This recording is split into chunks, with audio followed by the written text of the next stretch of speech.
All right, good evening, everybody. Please take your seats. Good evening. This meeting is called to order, and welcome to the City of Boynton Beach City Commission meeting. Today is Tuesday, December 17th, 2024, and the time is now 6 p.m. For those of you who have already seen the agenda, we do have a closed-door attorney-client shade meeting. But let's begin first with the roll call. We'll come back to the agenda after the shade meeting, followed by invocation led by Pastor Bryce Hudson from Christ Fellowship Church, which will then be followed by the Pledge of Allegiance led by Commissioner Thomas Turkin. City Clerk, let's turn to you for the roll call first. Mayor Penserga? Here.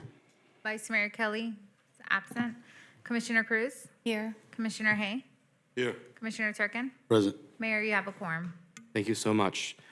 Pastor, if you'd like to do us the honor.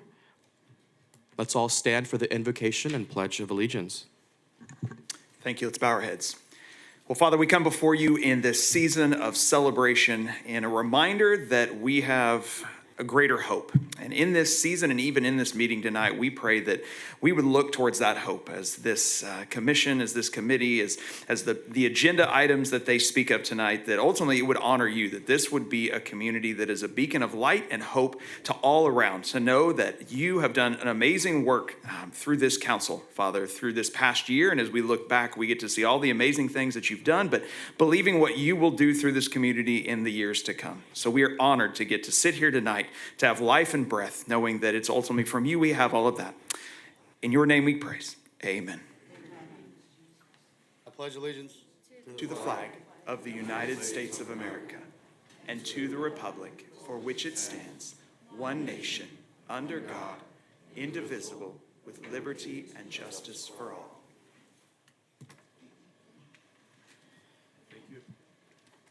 Thank you, everybody, and thank you, Pastor. Before we move on to our closed-door attorney-client shade meeting, I'd like to ask my colleagues if they're comfortable with, we have a speaker here this evening, School Board Member Edwin Ferguson, if they're comfortable just moving up that item. Yes. Is there any objection to that? No. Council?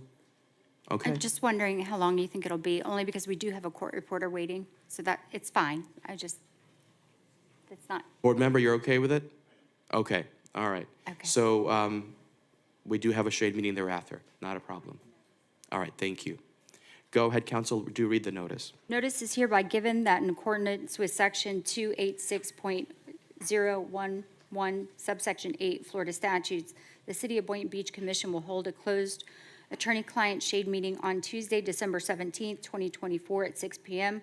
or as soon thereafter, at the City of Boynton Beach City Hall, room 440, located at 100 East Ocean Avenue, Boynton Beach, Florida, 33435, to discuss the following litigation. Boynton Beach Little League, DBA, East Boynton Beach Little League plaintiff versus City of Boynton Beach defendant, Palm Beach County Circuit Civil Division AF Court Number 2024 CA 000517. Following the commencement of the City Commission meeting, the City Commission will move into a closed attorney-client shade meeting. The meeting will be attended by Mayor Ty Penserga, Commissioner Angela Cruz, Commissioner Woodrow Hay, Commissioner Thomas Turkin, City Manager Daniel Duggar, Deputy City Manager Andrew Mack, City Attorney Shauna Lamb, Deputy City Attorney Stacy Wenger, and the court reporter Wendy Smith. Approximately 30 to 60 minutes will be needed. Following the conclusion of the closed attorney-client shade meeting, the City Commission will resume its regularly scheduled City Commission meeting. Public business will be concluded at that time, and the meeting will be adjourned. All right, thank you, council. Normally, this is the point where we recess for the shade meeting, but I'd like to call up School Board Member Mr. Ferguson to give us an update of education. Thank you, Mr. Mayor, and good afternoon to the commission, city attorney, city manager. I'll be brief, but and to all the Boynton, I want to say happy holidays. It's always good to be here. You know, if we're in another school year, you're going to see me here communicating with you all to give you all an update on how our District 7 schools are performing and also how the school district is performing at large. Oh. All right, thank you. So anyone who would like to look at the information that I'm reviewing, you can scan this This happens every year. I'm gonna have to bring an assistant to do this thing for me. You can scan that QR code before I get started, so all of the information that I'm gonna be discussing, you can look at it at your leisure. But there's a treasure trove of information there that I would really, really encourage every resident in Boynton Beach to kind of dig into, kind of understand, and if you have questions, ask us. But I think there's a lot of great information in there. In respect of the shade session, I just say closed session down to the district. Closed session, same New thing. terminology. I'm gonna blow through this a little bit, but I will represent to you. First of all, thanks again for doing something that I don't think has been done in the county. That large amount of money that you all earmarked for your schools, I believe it is already bearing fruit in terms of performances. So when you look through the respective schools in District 7, but then also the city at large, you'll see that there has definitely been a bump, and I think it's an appreciable bump. So again, I want to thank you all for being bold, trying something new, not just doing the same old thing and expecting a different result. So again, I say thank you to all of you for that, and I know our students and their families are thanking you as well. Again, there are a lot of hyperlinks inside of this slide deck that you can click on at your leisure. Early education is really the bedrock of education. Kids who start behind tend to stay behind. Those who start ahead generally tend to stay ahead. And so there's a lot of information in there that I would encourage us to encourage our parents, particularly of the 1, the 2, the 3-year-old kids, to try to master these words and things of that nature, because it will bear fruit exponentially once they get into kindergarten and moving forward from there. And again, I'm just trying to be as brief as possible so that you all can get to their closed session meetings. But as you can see from the charts here, we have the last 5 years inclusive of this school year. And you can see that going into the school year 23, which was last year, most of the schools in District 7, and I think citywide, there was a dip in English, in math, social studies generally not, but in English and math for sure, and science. But I see that there has been for most of the schools, there has been an increase since you all contributed that additional money for additional resources to be provided to our schools. So again, I say thank you for that. Again, I'm just being very brief here. Again, you can see the dotted line for those who have not attended these meetings when I've come in the past. That's what the district-wide average is. So for example, for science, you can see that the district-wide average of students who are proficient, a level 3 or above, in my mind, C or better, 50%. Not necessarily great, but again, you can see where the city of Boynton schools compare in relation to that. And so again, we're always looking to do better and looking to do more. And you can see that while our scores are below the district average, across, at least in District 7, I do see growth there. And so there's something that we can build on. And so I never am a Debbie Downer, so to say. I'm always looking for the positive of things. And so I do see growth there. And if our parents continue to engage, and again, this slide deck that I have, there's a lot of tutorials and things that parents and other parties can do at home that can help bear fruit in terms of their children's aptitude in these various examinations. So I would encourage persons to take advantage of that as well. All right. Okay. So I want to push through this, and I want to get to a couple of things that are not set forth in the slide deck. Absenteeism. I've been to 2 different conferences across the country already, the Council of Great City Schools and the Florida School Board Association. From Florida to Hawaii, absenteeism is a huge issue. A lot of our kids are just not going to school. And so if they're not going to school, it shouldn't surprise that we're seeing a lot of stagnation in terms of growth and gains that we would expect. I have called up a discussion item on tomorrow's school board agenda, which you all definitely are welcome to come to or just watch it on YouTube. I won't get into the specifics again to be respectful of your time, but I am concerned of continued suspension of students for what are called level 1 violations. So basically we have a policy that says level 1 violations are things that we might tap you on the hand, but we won't send you out of school. So I'm concerned about, if you will, kind of state-sponsored absenteeism by suspending Typer Sergo in the 2nd grade or the 8th grade for doing something that was a level 1 offense that we said is not something that you should be suspended for, but yet and still Ty is being suspended. And then we wonder why Ty is not doing so well in math or science or English. You keep suspending him for things that he shouldn't be suspended for. So we're going to have a more robust discussion as a board tomorrow in regard to that. Also, Metal detectors, I know Mayor Perserga, you know that was something that within the first year of me getting on the board, that was something that I was able to kind of maneuver, and we got metal detectors at our high school level, but I was expecting us to have it also at the middle school this year and elementary last year. And on the heels of what happened in Wisconsin yesterday, I think you all know where the direction of my discussion with the board will be tomorrow. But again, we want to make sure that our schools are as safe as they possibly can be so that our children can learn as much as they can possibly learn in the shortest amount of time.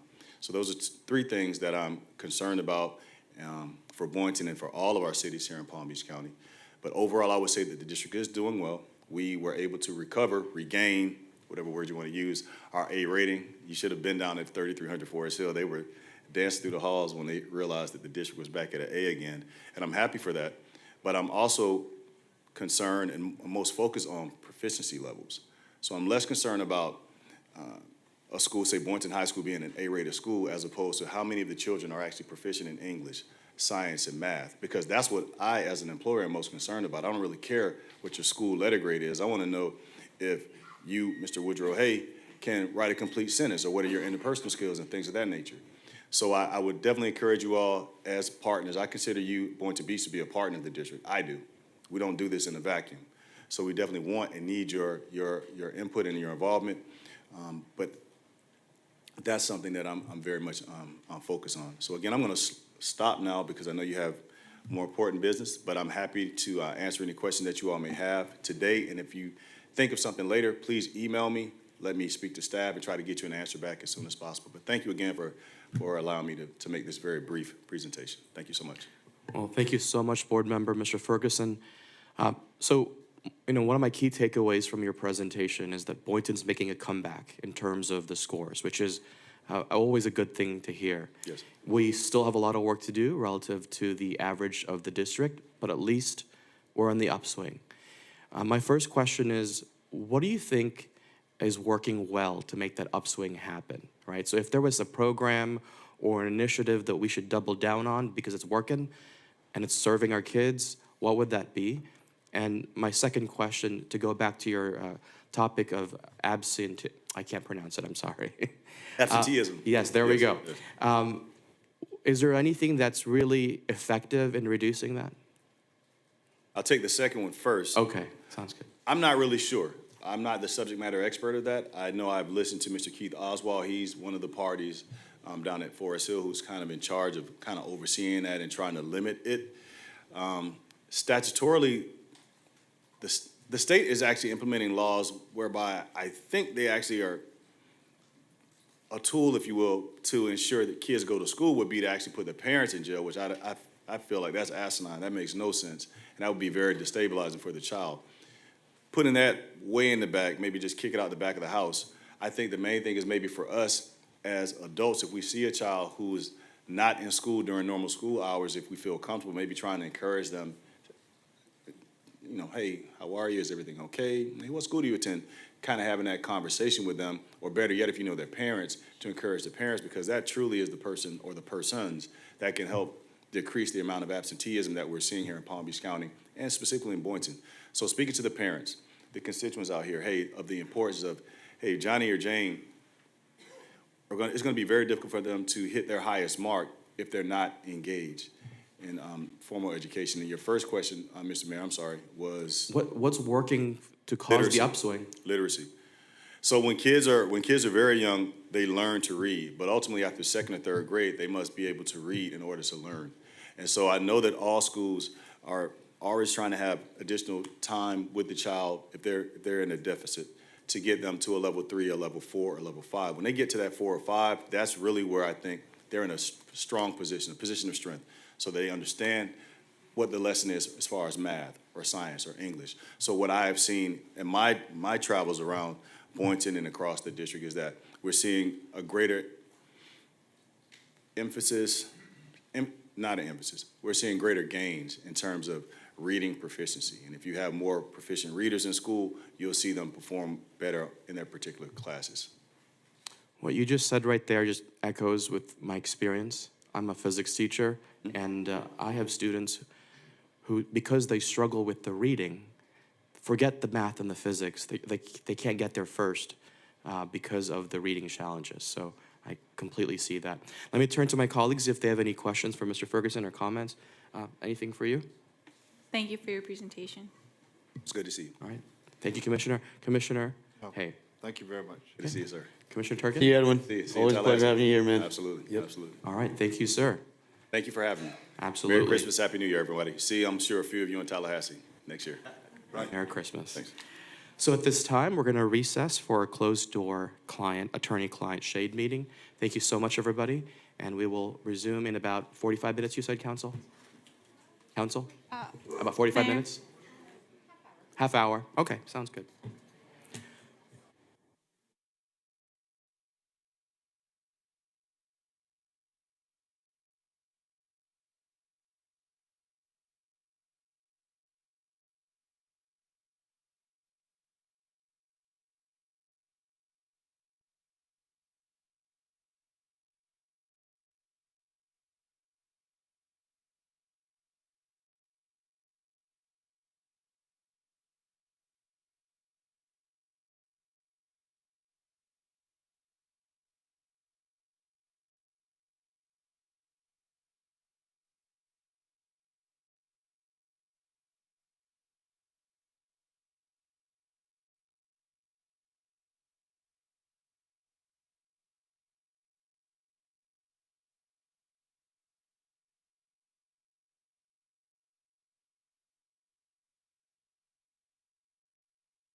Thank you, everybody, for your patience. We will resume in a few minutes. We are just waiting on one more board member.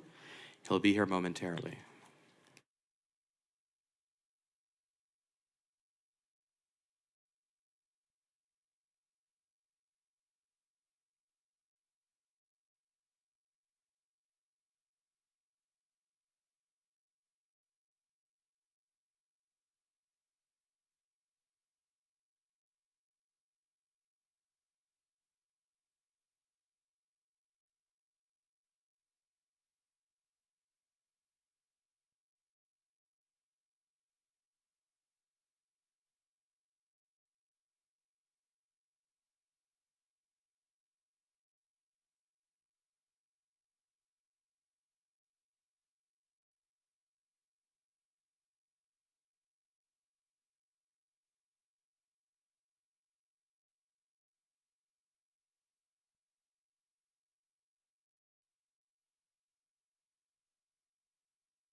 All right, good evening.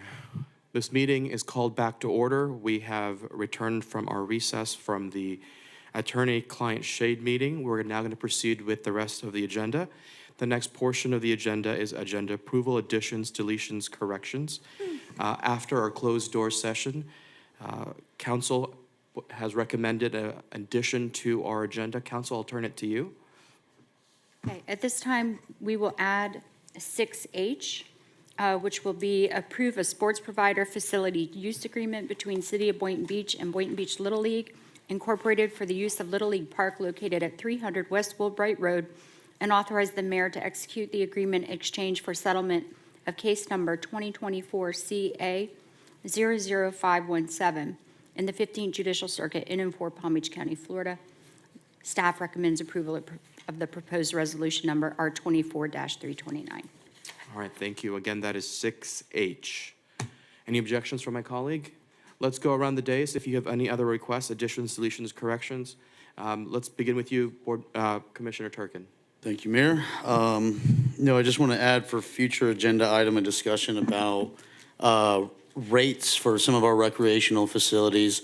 I've been receiving some phone calls about rate increases for the pickleball courts, and then also I think there was something with the tennis courts back maybe a month or two ago. You know, I understand that, you know, the city, we have to match the economy and inflation with rates, but I think that we need to make exceptions for our senior residents. Many of them are on a fixed income, and a little bit of rates will add up, you know, and increase. And so, you know, it may not seem a lot at that time, but when you're increasing multiple different things, those things add up. So I would like, hopefully, to have support from my colleagues to revisit these rate increases and make sure we can make it, you know, do what we can as far as affordability goes for our seniors. And then the second thing I'd like to add is if we have the ability, I know that the Chapel Hill drainage project is going to include some road paving throughout majority of that neighborhood. I do believe that there's some fingerling roads that do need to be addressed. Not just Chapel Hill, I think this is in Gulfview Harbor. There's a lot of roads that do need to be paved. I know we paved some of those roads already. So I'd like staff to look at, you know, funding sources for those roads, whether it's fund balance, transfer in CIP, whatever that may be. You know, these roads, I've been saying this, you know, for a long time, been neglected, and I'd like to see what we can do, what we can now, prior to that stormwater improvement project. Thank you, Commissioner. So from you, I heard two requests. One is a discussion on facility rates. Let me turn to our colleagues first. Were there any questions on that? Is there a general consensus?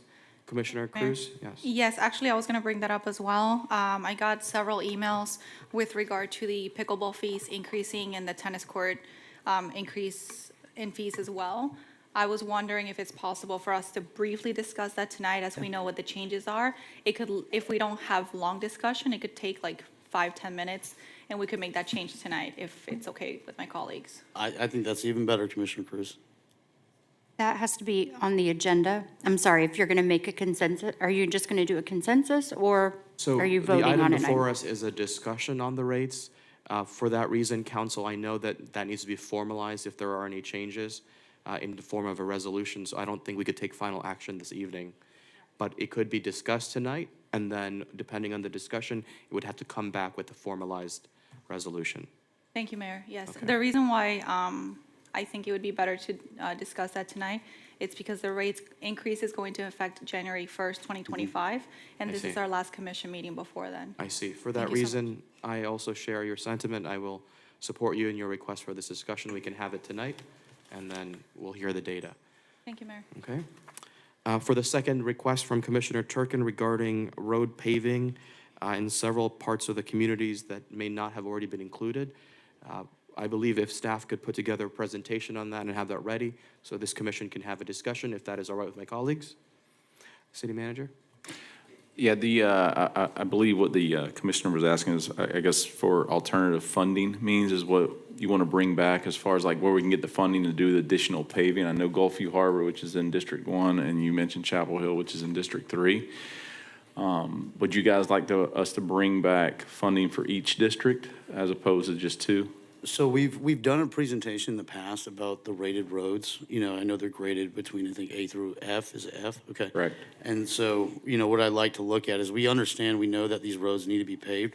And what I don't want to happen is that we wait for this CIP project. You know, this is all over the city, I think, but specifically to Chapel Hill, we don't want to wait for that CIP project to get done with the stormwater.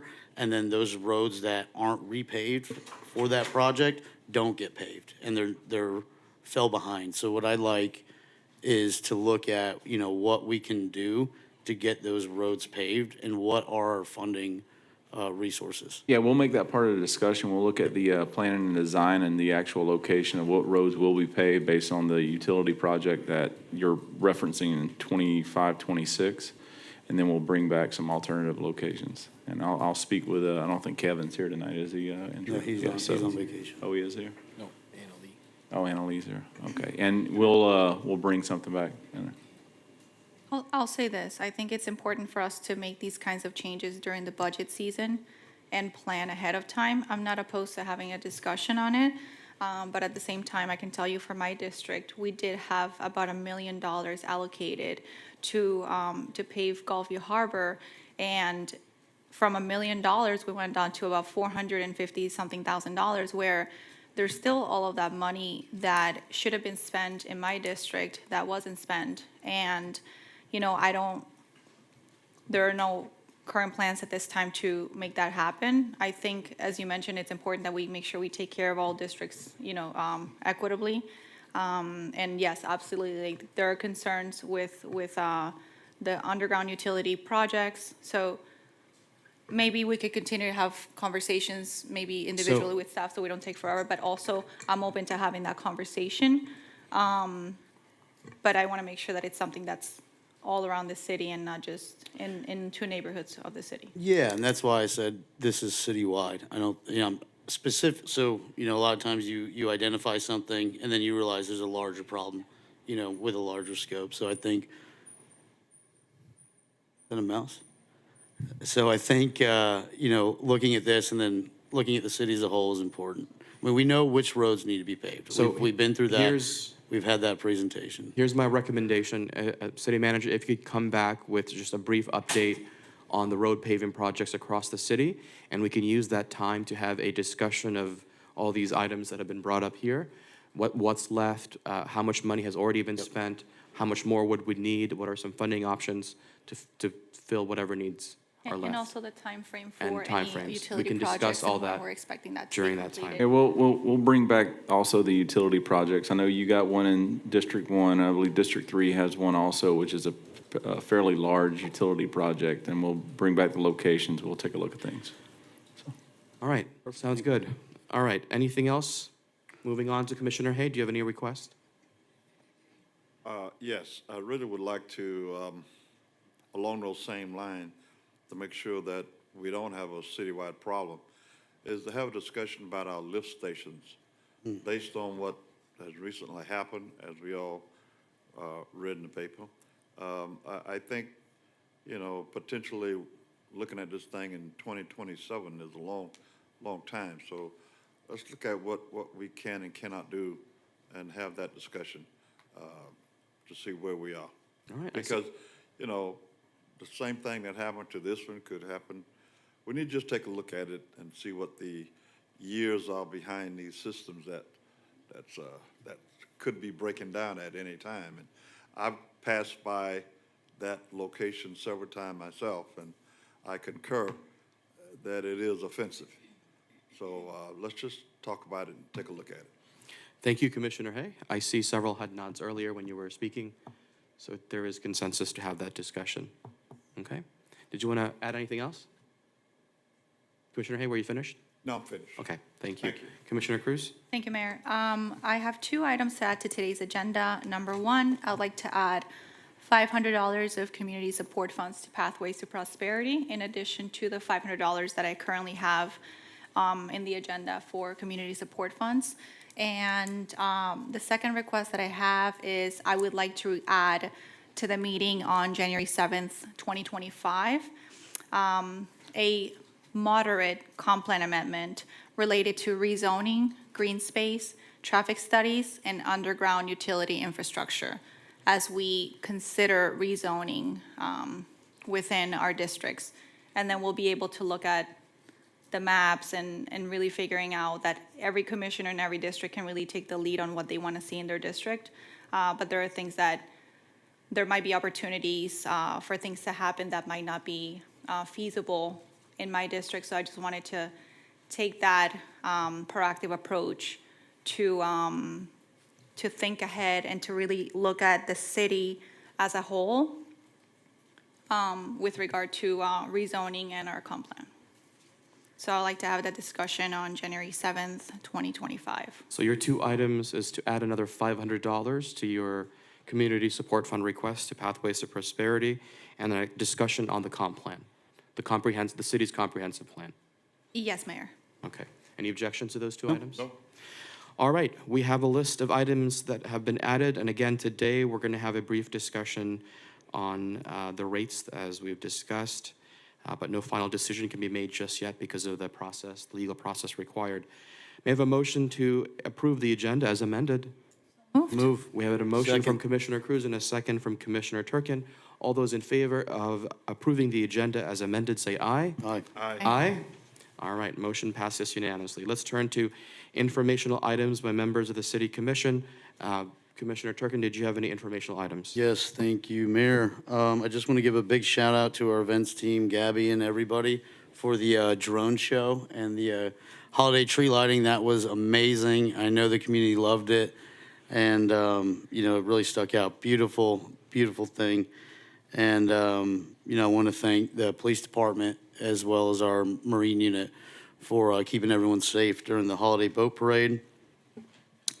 And then the other thing I'd like to discuss or maybe bring to staff's attention, I believe you guys are already aware of the situation on South Road. It seems like there's a vessel in a residential slip that seems to be dumping wastewater into the canal. So I'm not sure where we're at with that. I know from what I've read in our codes that I believe that particular vessel has violated some of our codes, and I know is causing some distress to the neighbors. And so, I know this is beyond, not just within the city scope, but beyond the city into the EPA, FWC, Coast Guard, everything like that. So I just want to make sure that there's a communication line between the residents on South Road and the city to get updates on where they're at with this, because from my understanding, this has been going on since the summer, and, for me, I'm just now hearing about this, and, hopefully we can get this matter resolved. Thank you, Commissioner. Council, it looked like you had your hand up earlier. Nope. All right, thank you. We're going to move on to Commissioner Hay. Any informational items? No, just echoing what previous commission was saying about the drone show and tree lighting parade. And also, had a great time at, I think they call it Kabuki, that restaurant. That was impressive. And we'll be going back. Probably won't be eating everything on the agenda, on the menu, but I'm glad to see someone in that spot. It's been a long time being vacant, and now I think this particular business is going to be successful. So just wanted to, all of us were there, just about. Yeah, we were all there. And the guys playing the band, it was just a great experience. But that drone show was just off the chain. I would love to find out how they do that. But just keep up the good work. We're doing a great job. That's all I have. Thank you, Commissioner. Commissioner Cruz? Thank you, Mayor. With regard to disclosures, I do have a disclosure.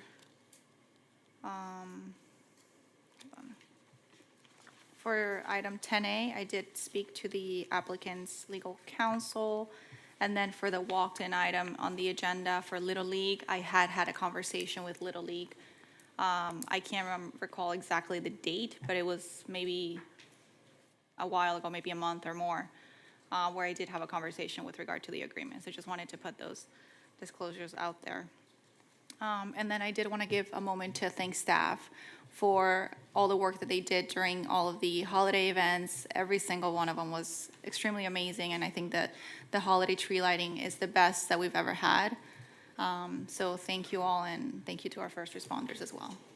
Thank you, Commissioner. City Manager? I just wanted to take a moment. One of Boynton Beach's residents, Travis Hunter, won the Heisman Trophy over the last week from District 2. Boynton Beach Bulldog Wildcat. So I just wanted to give public acknowledgement of that. I know he may be hosting his draft party in the city, so which would be pretty news. exciting news. So, and I believe Assistant Manager Temple has Yes, thank you, sir. Just to follow up on what Commissioner Turkin brought up with the vessel, this was recently brought to our attention. I think I found out about it last week. We are in receipt of a petition from somewhere around 50 residents, and there's a lot of allegations taking place. And our police department, community standards departments are collaboratively working along with our attorney's office to address some of these concerns. So we'll make sure that we follow up with those on the petition. Perfect, thank you. All right, thank you. We're going to continue on with the agenda. We have two announcements here. The first one is for Boynton Beach's Dog Potty on the beach. It is hosted by the Recreation Parks Department on Saturday, December 21st from 9 a.m. to 12 p.m. at the Oceanfront Park located at 6415 North Ocean Avenue. This is the second of 4 scheduled events being held on the third Saturday of each month through February. This month's theme is Happy Holidays. Dogs and their owners are encouraged to dress up in their holiday to enjoy giveaways, a photo contest sponsored by Raising Cane's, and more. This event is free for all well-behaved licensed dogs and their owners. Dogs will be allowed off-leash in a designated fenced area. Parking at the Oceanfront Park is free for the duration of the event for all beach patrons. For more information, visit the city's website, boynton-beach.org. The next announcement, the City of Boynton Beach Utilities Department will be performing a system-wide free chlorination flush for routine maintenance of the water distribution system from January 2nd, 2025 to January 23rd, 2025. Customers particularly sensitive to the taste and odor of chlorine may place an open container of drinking water in their refrigerators for a few hours to allow the chlorine to dissipate. Because of this change, users of home dialysis machines, owners of tropical fish aquariums, and managers of stores and restaurants with holding tanks for fish and shellfish are advised to seek professional guidance on how to operate their equipment during this period. Thank you. That concludes the announcements. The next portion of the agenda is public audience. As always, it is 3 minutes per person. After we concluded with those in the chambers, we'll go to those online. And the same rules of civility and decorum apply. Personal attacks, insults are obviously strictly prohibited. All right, we do have 2 podiums. Excuse me. State your name for the record, and begin whenever you're ready. Tom Warnke. First, I want to thank your work as commissioners. A few of the things I have to say tonight are feel-good items. One of them is the Andrews House. But when my dad was commissioner here, the police would deliver his backup packet for the agenda to the House. I'm sure they don't do that now. It's online. But it was 200 pages. I noticed today your backup is 1,800 pages. So thank you for your hard work. The 2 other things not related to the Andrews House. 3 years ago, city staff were tasked with fencing Eco Park to keep the dirt bikes out of there, to help preserve that natural area. And that never happened. There are big gaps in the fence, and they're still going in and out. So I would think it would be appropriate for the commission to direct the city manager's office to complete that task. The repair of Oceanfront Park sewage treatment is on the agenda, almost $1 million. But I just wanted to make sure you all were aware that after people flush and it goes through the partial treatment, it gets dumped under the parking lot. The drain field is right under the parking lot. That goes into the superficial aquifer and under the dune into the ocean. So at some point in the future, either waterless toilets or some other alternative would need to be another upgrade. The Andrews House is on your January 7th agenda. And if you have not seen the current interior photos, I'm going to be resending them to you in the next couple of days. It's in excellent condition. When it was renovated 20 years ago by Bob Katz, directing my father as the chief manager there, the Dade County pine was stripped bare inside and outside. The outside was then painted. The inside is still bare Dade County pine. It's just beautiful natural wood. It also got all new plumbing and electric, and it's 3 feet off the ground, so the steel beams can go right in under. There's even open slots there for those beams. So it's not going to be hard to move it over to Ocean Avenue. Our committee is very well represented in the Historical Society. I'm on the committee. Mike Fitzpatrick is on the committee. We've got a website. We've got a donor button. It's going to go live in a few days here. In the media, since Thanksgiving, there's been 7 media articles. Saturday was front page Palm Beach Post. So if you didn't see the Palm Beach Post this Saturday, it was front page. I have 7 seconds left, I think. It'll help revitalize downtown. So let's do it here like we did in Delray. Thank you. Next speaker. Mike Fitzpatrick, 175 Southwest 2nd Street. This might be a little repetitive there. Thank you for including discussion of the Andrews House for the January 7th meeting. We've had 2 meetings and formed a group called Move Historic Andrews House. I am the chair. Tom Warnke is the vice chair. Steve Anton has set up the webpage. Ann Rimler and Bob Taylor are officers of the Boynton Beach Historical Society. They are working to set up a checking account under the BBHS so we can offer tax-deductible status for collecting some funds to help with the move. I have had one 19-minute conversation with Mr. Matto. It was a pleasant conversation where he expressed support for the move if done in a timely manner. Thank you. Thank you. Next speaker.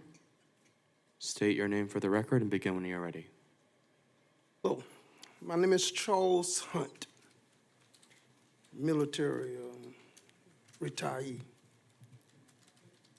I live in Rolling Green, 1330 Northwest First Court. With all due respect, I would like to speak for the rest of my colleagues in Rolling Green. We are asking you for nothing but to do what's right. Just as God said in Luke 6:31, as you wish that others would do to you, do so to them. I don't know if any of you all have ever been accused of something that is not true. But I would like to let you know that it's a bad feeling. I've been through the military many years and I never felt this way. I am here to just let you know that all of Rolling Green feel like we're being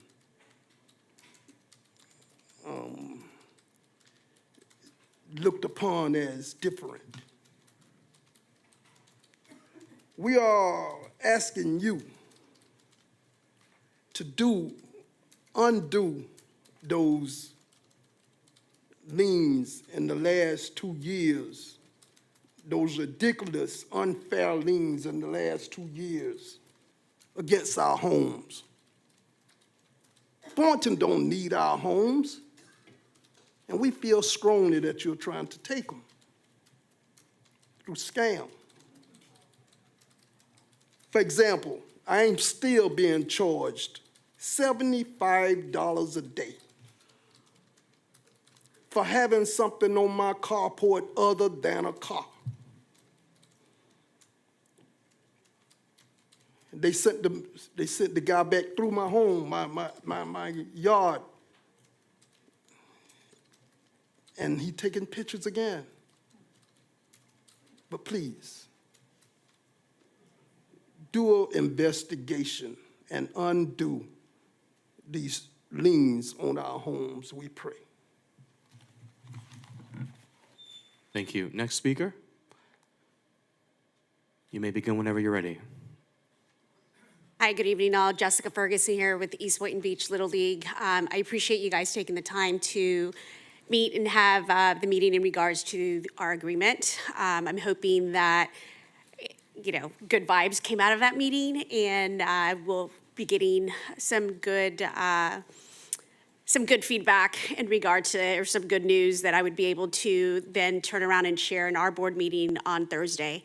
I know it's been quite a roller coaster ride, but I think that where we are here tonight, I'm just truly, truly, truly happy and grateful that we're right there. We're right at the finish line. I can see it, I can feel it, and I am just super grateful for all of you. I hope you guys, you know, agree and sign the agreement, and we can start fresh, and we look forward to a prosperous, you know, relationship with the city. So thank you, we appreciate you, and go East. Thank you. Next speaker, please. My name is Flo Rossoff, and amongst other things, I'm a pickleball player, and I feel like speaking to you is like speaking to a choir. I really feel your support of the senior community. Pickleball is not just about a game. It's about a community feeling. All the people that are here today, I just would like to read this officially. So we taxpayers, some of us registered voters and seasonal visitors who play pickleball in Boynton Beach are urgently appealing to the heart of the Boynton Beach policymakers to keep last year's pickleball rates the same. We judge a government by how they treat their children and their elderly and those in need. If the rates are increased, senior citizens that are retired, living on fixed income, and dealing with skyrocketing expenses for dwelling, insurance, and food will be forced to refrain from playing pickleball at the Hester Community Center and the other pickleball facilities. Presently, we are paying $50 for 24 sessions, which for regular players is $50 a month or $420 a year, counting the centers closing. For residents, $60 for 15 sessions will double the price to $820. The cost is greater than a yearly 7-day membership at the YMCA or other private facilities. If you increase the cost, it'll be prohibitive for many of the present players, and also you will lose players with discretionary income who will go to more modern facilities to play pickleball that are available now. We are all aware of the health and the community benefits of having this resource available to us and to all seniors, and we don't want to limit it by making pickleball a game for only the wealthy. We are soliciting your support and understanding and ask you to keep the rates of $50 for 24 games, would not require people on fixed incomes to opt out, and primarily it allows pickleball to remain an egalitarian game for all Boynton Beach residents. Appreciate you taking this into consideration. Thank you. Thank you. Next speaker. Cindy Falca Di Corrado. I'm here tonight in regards to documents that I sent to the city clerk yesterday in regards to fluoride in our water. I have documentations with backings of evidences to prove what I'm about to share with you. So I'm going to ask the Boynton Beach City Commissioners, City Manager, to really take this to heart.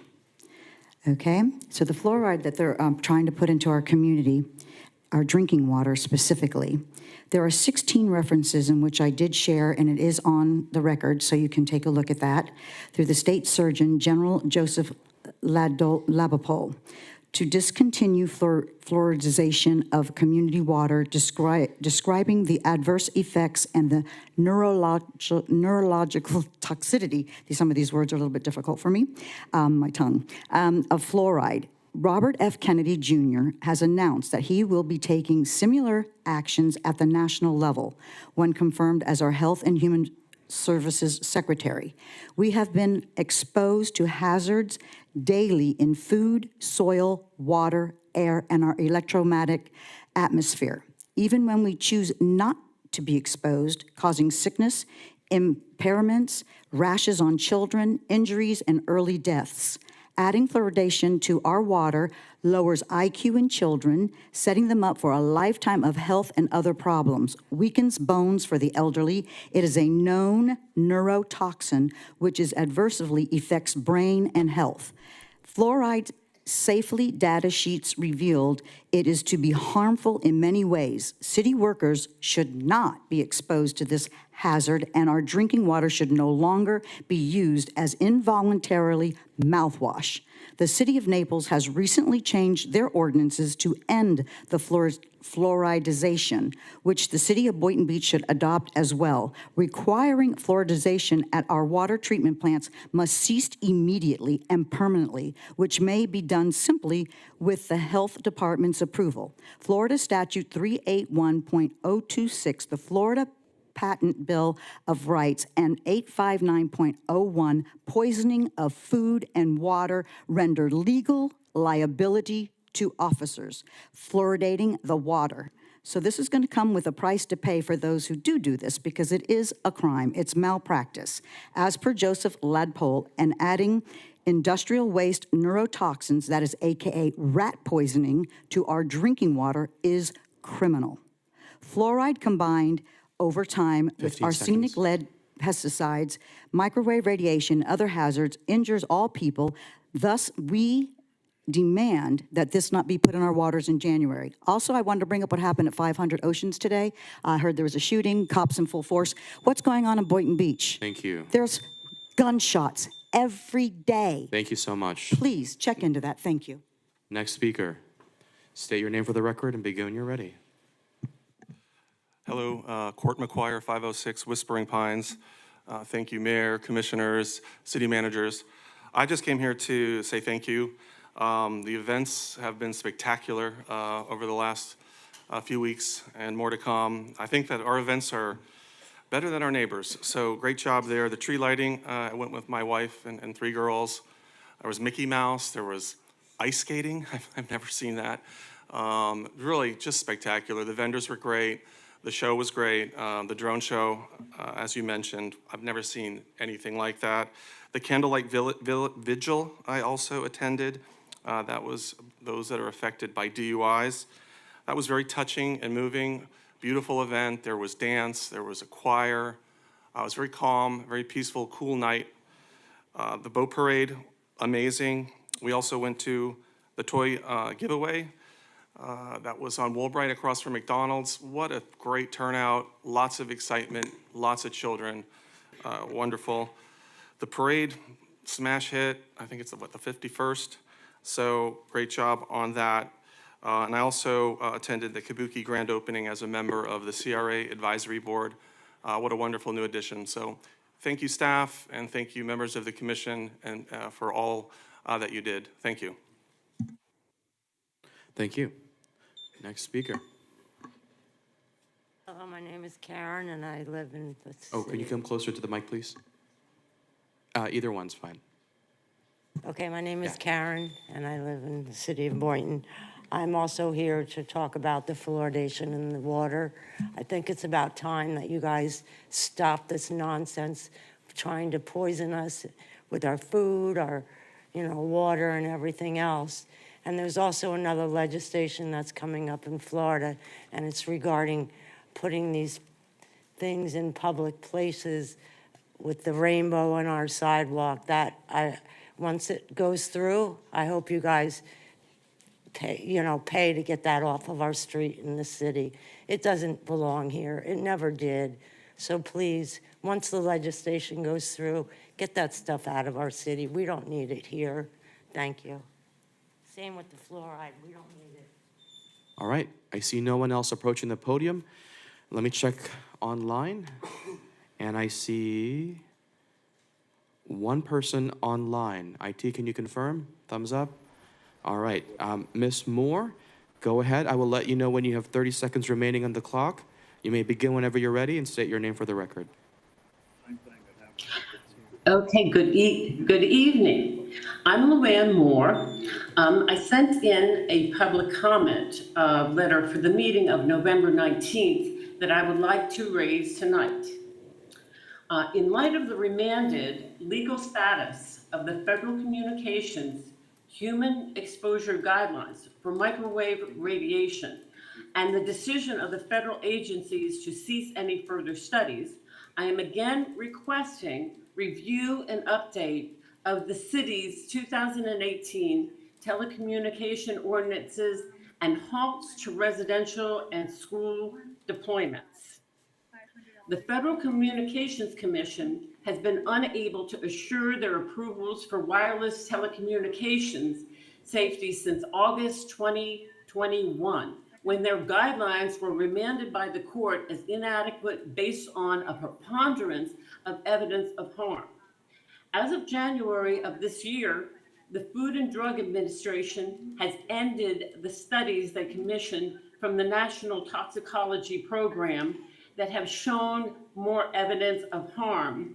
And it has been announced these agencies will do no more studies, and the FCC has no time limit to answer the court's remand to provide adequate human exposure guidelines.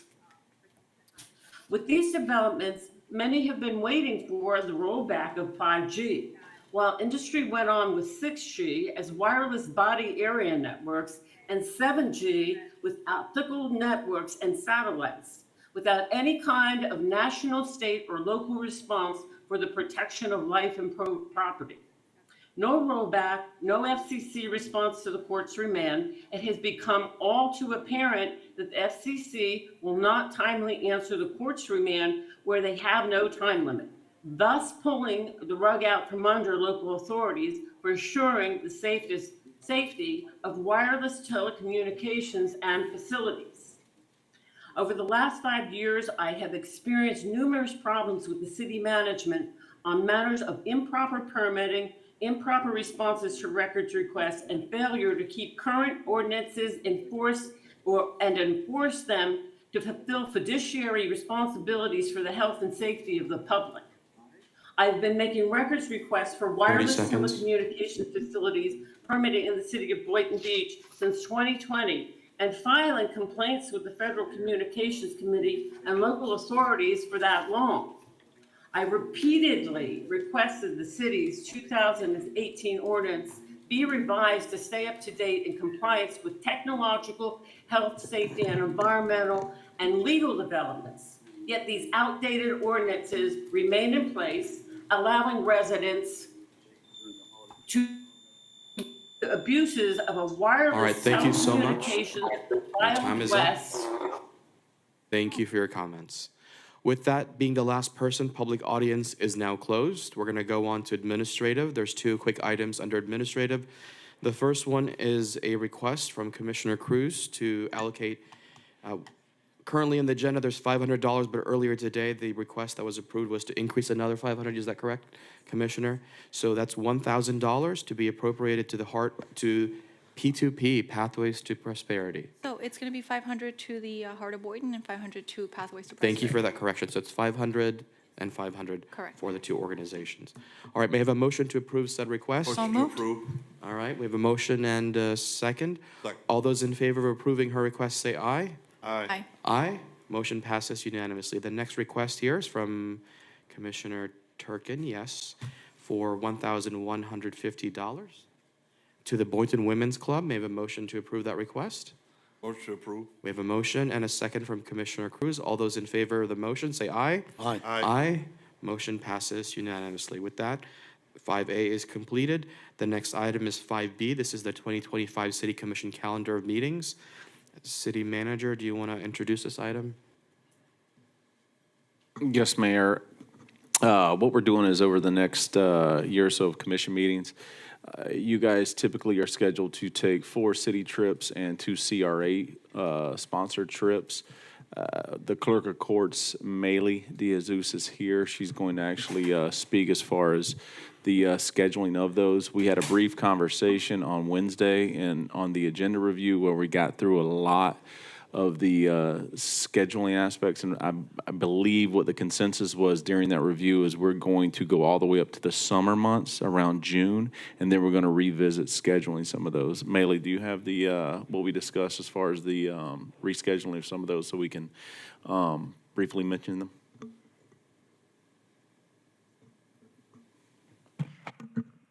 There is on March 4th, that meeting was canceled because of Palm Beach County days. So the agenda review for the February 27th was canceled as well because of that. During the March 18 or March 13 meeting, that is, you guys will be traveling for another conference. I do not have the list for the conferences, but that was canceled. And you guys will do one-on-one meetings for the agenda review. And You said March 18th, is that right? the March 13 meeting, that's when you guys will be. Oh, so the agenda review is canceled, but the actual meeting is The still actual here. meeting is going to continue, the agenda review will be one-on-ones for Okay. that. All right. And then I believe there's one more if we scroll a little bit down.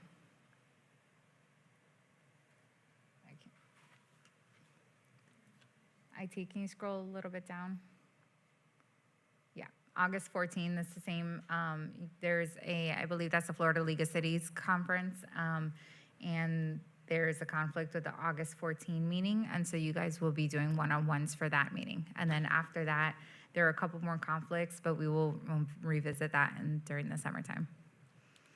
So, Mayor, with that being said, we had consensus to cancel one meeting, which is the Palm Beach County days, and that's when we go up to Tallahassee.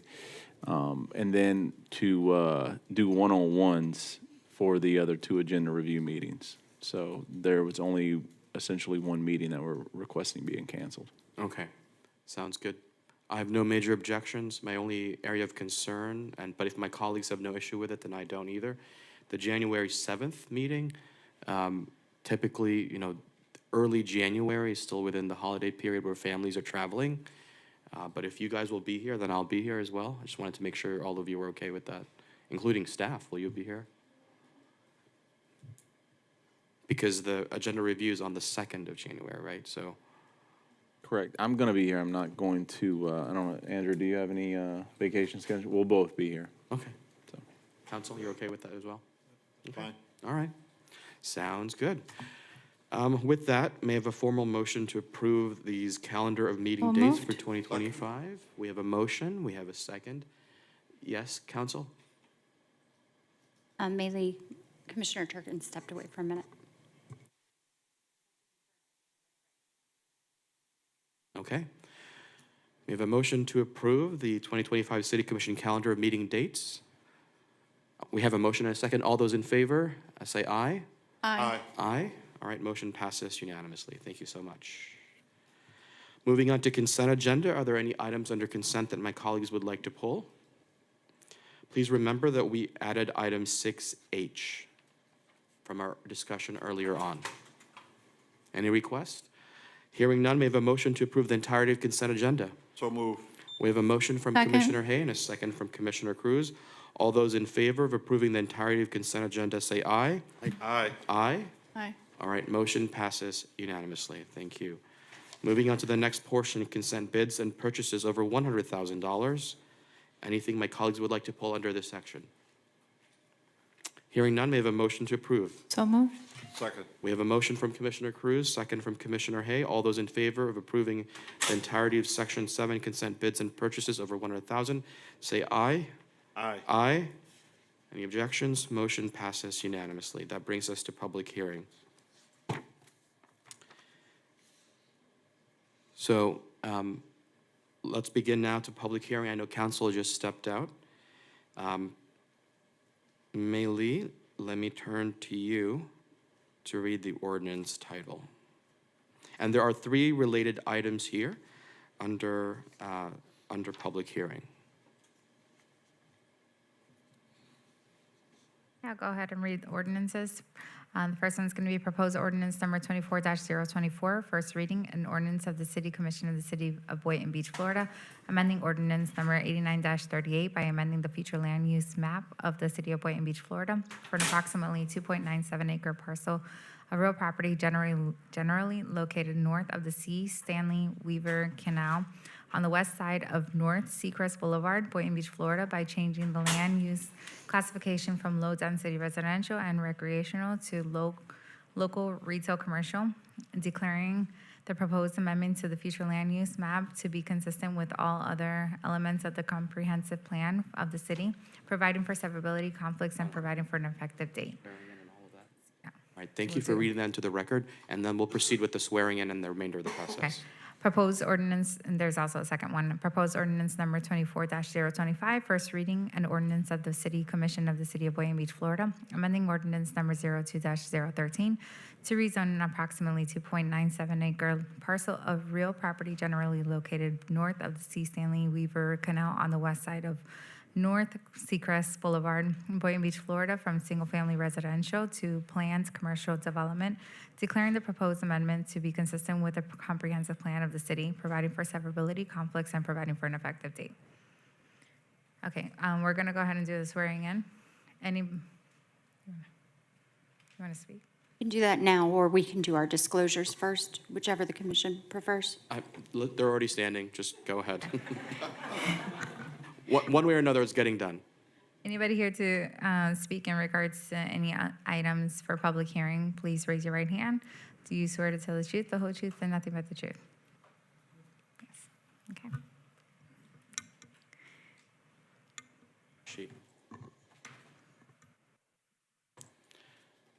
All right, thank you. We're going to move on to any disclosures now. My colleagues have on their table in front of them the format of the disclosures. Let's begin on my right, Commissioner Cruz. As to this matter, I have had ex parte communications with the applicant's legal counsel. I'm not sure, I don't think I've received any written communications with regard to this, but I would let the, any emails that I've received be reflected on the record. I have not conducted an investigation. I have not made a site visit although I plan to, and I have received expert opinions only from our city staff. I request that these disclosures and all written communications be made part of the record. All right, thank you, Commissioner. As for myself, as to this matter, I have had ex parte communications with their legal representative, Bonnie Miskell. I have not received written communications. I have not conducted an investigation. I have not made a site visit, and I have not received any outside expert opinions outside of our city staff. I request that these disclosures and all written communications be made part of the record. Commissioner Hay. I have had communication with Bonnie Misker and Jonathan. I have not received written communication. I have not conducted an investigation. I have not made I have made a site visit, and I have received expert opinion from staff. I request that these disclosures and all written communication be part of the record. Thank you. Commissioner Turkin. As to this matter, I have had ex parte communications with Bonnie Miskell. I have not received written communications. I have not conducted investigation. I have not made a site visit. I have not received an expert opinion. I request that these disclosures and all written communications be made part of the record. Thank you. We have concluded with all of the official steps. Now we will turn to the applicant to present their item. I just want to make sure it's clear for the record. There are technically four related items here. We will hear the presentation for all four of them together. However, we will vote on it separately. Thank you, Ms. Miskell. The floor is yours. Thank you very much, Mr. Mayor. Members of the commission, good evening. It's nice to see you. Happy holidays. I'm very excited to present this project to you today. It really has been a true collaboration between your staff, who's done an amazing job and have been very creative here, as well as our designers. So we'll start with that. And do I need to control the, should I? Would that be easier for you?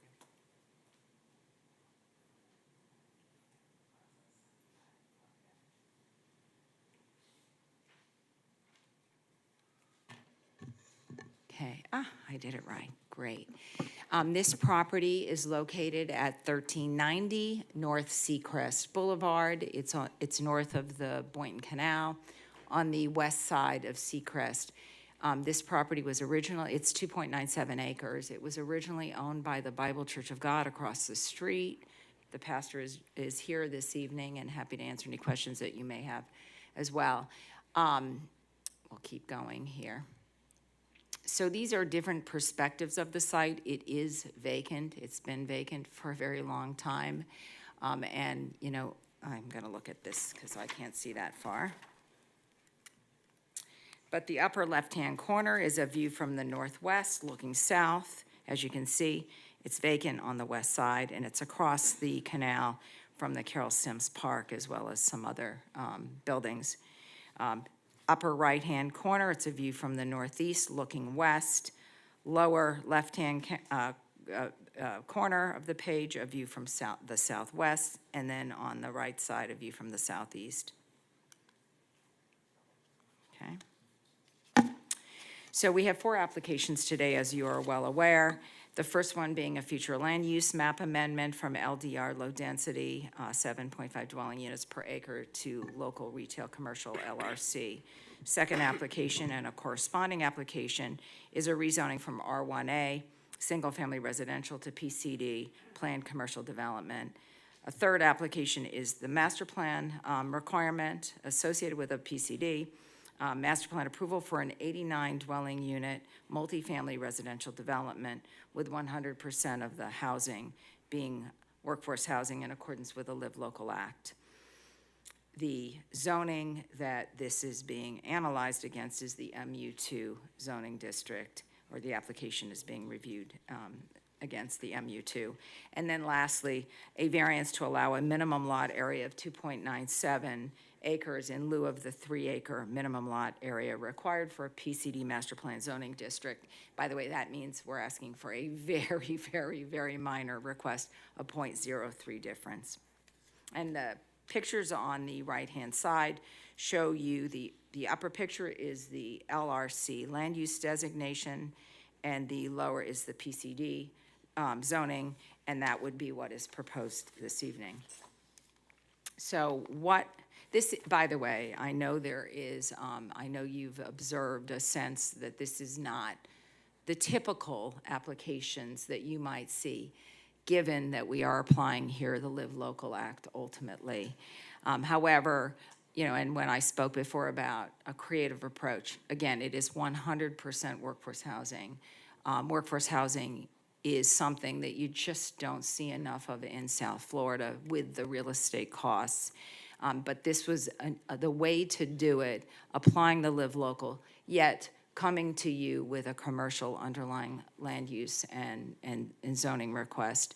And as you are also aware, with a Live Local, you must have either a commercial or an industrial land use. So it is a bit different. It's a creative way of doing it, but the end result provides an extreme and very positive public benefit. So looking at the screen, you'll see a two-building, 89-unit, three-story multifamily building proposed. We have almost half of this site as green space, as open space, which is significant, and the minimum parking and the parking provided meet the requirements. It is, again, with one driveway access off of North Seacrest Boulevard, which you can see on the right-hand side of the screen. Also shown on the lower portion on the south side of the overall project is proposed a shared use path for the entire length of the project and the property. And we'll show you some renderings as to what that's proposed to look like. Okay. Did I just do that wrong? Yes, I did. Okay, here we go with some of the renderings. This is a conceptual rendering. It's a view from the northeast. This is the entranceway into the overall project. As you can see, it is a three-story attractive building. And the parking, it flanks on the north and south side of the driveway, all of the parking requirement. Here are some additional renderings. What you're looking at on the left side of the screen is the shared use path that is proposed. It's a meandering path, very much like a linear park scenario. It will be improved with a hard surface. There will be extensive landscaping and use for the community. And it does connect all the way from the west side of the site to Seacrest. There's some additional renderings. This is looking south at the buildings. Again, the parking is entirely on the north side, and there is extensive setback between the buildings and the single family, which is on the north side of the parking area. Some additional renderings. This is a perspective of that shared use park-like area on the south side of the building, running along the canal on this property. It is not outside the property, it is on this property. Some additional renderings. And this is the common patio area between the two buildings. So when you, and I will have to get this in front of me, but when you respond to the criteria for what we're asking for, the questions that are on the screen must be responded to and must be demonstrated that we are compliant. First one, demonstration of need. I don't think there's anyone in the room that questions the shortage of housing inventory in South Florida, and in particular, workforce housing inventory. Every city is struggling with trying to provide adequate housing and a variety of housing for not just their residents, but for their employees and for the children that are leaving home to go to college and coming back to look for somewhere to live. So clearly there's a demonstration of need for what we're proposing to do. We also have to demonstrate that this application is consistent with the comprehensive plan policies. We have a very extensive response to that in the backup, so I won't go into the details, but one of the greatest policies, goals, and objectives that I believe this is applicable to is, again, a variety of housing for all ages, but also for all income levels, and that's something that we are doing here. So that is clearly met by this application. We also look at compatibility, and I understand that you have an application that also speaks to a commercial land use and a commercial zoning designation. So why am I talking about residential? Well, I'm talking about residential because we intend to apply the live local. But how do you know that? You may question whether if I leave this evening and my client gets approved, what guarantees that you're going to get the public benefit that I'm talking about, that workforce housing.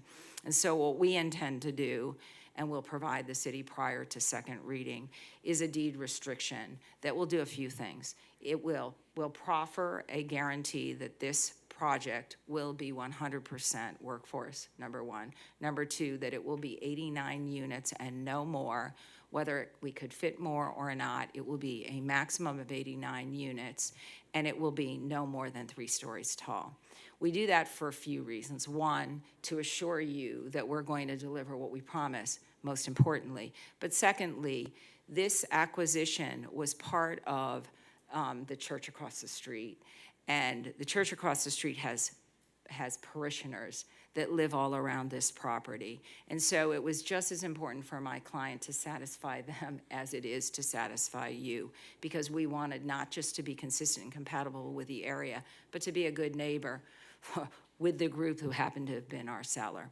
So that's something that will be completed, it will be recorded, and it will require that no changes can be made without the consent of the city, so that you have a guarantee that in the future that's what it will remain.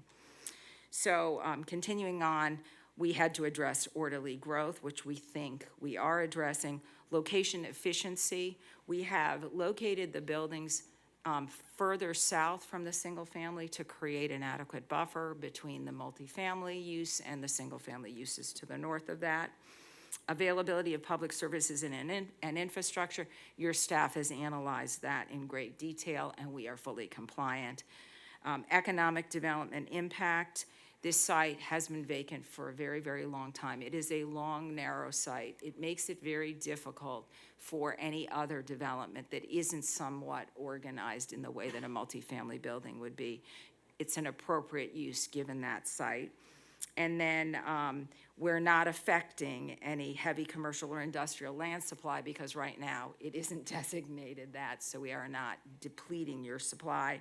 And then lastly, the master plan and the site plan compliance with your LDRs, which your staff has evaluated, and we are compliant with those as well.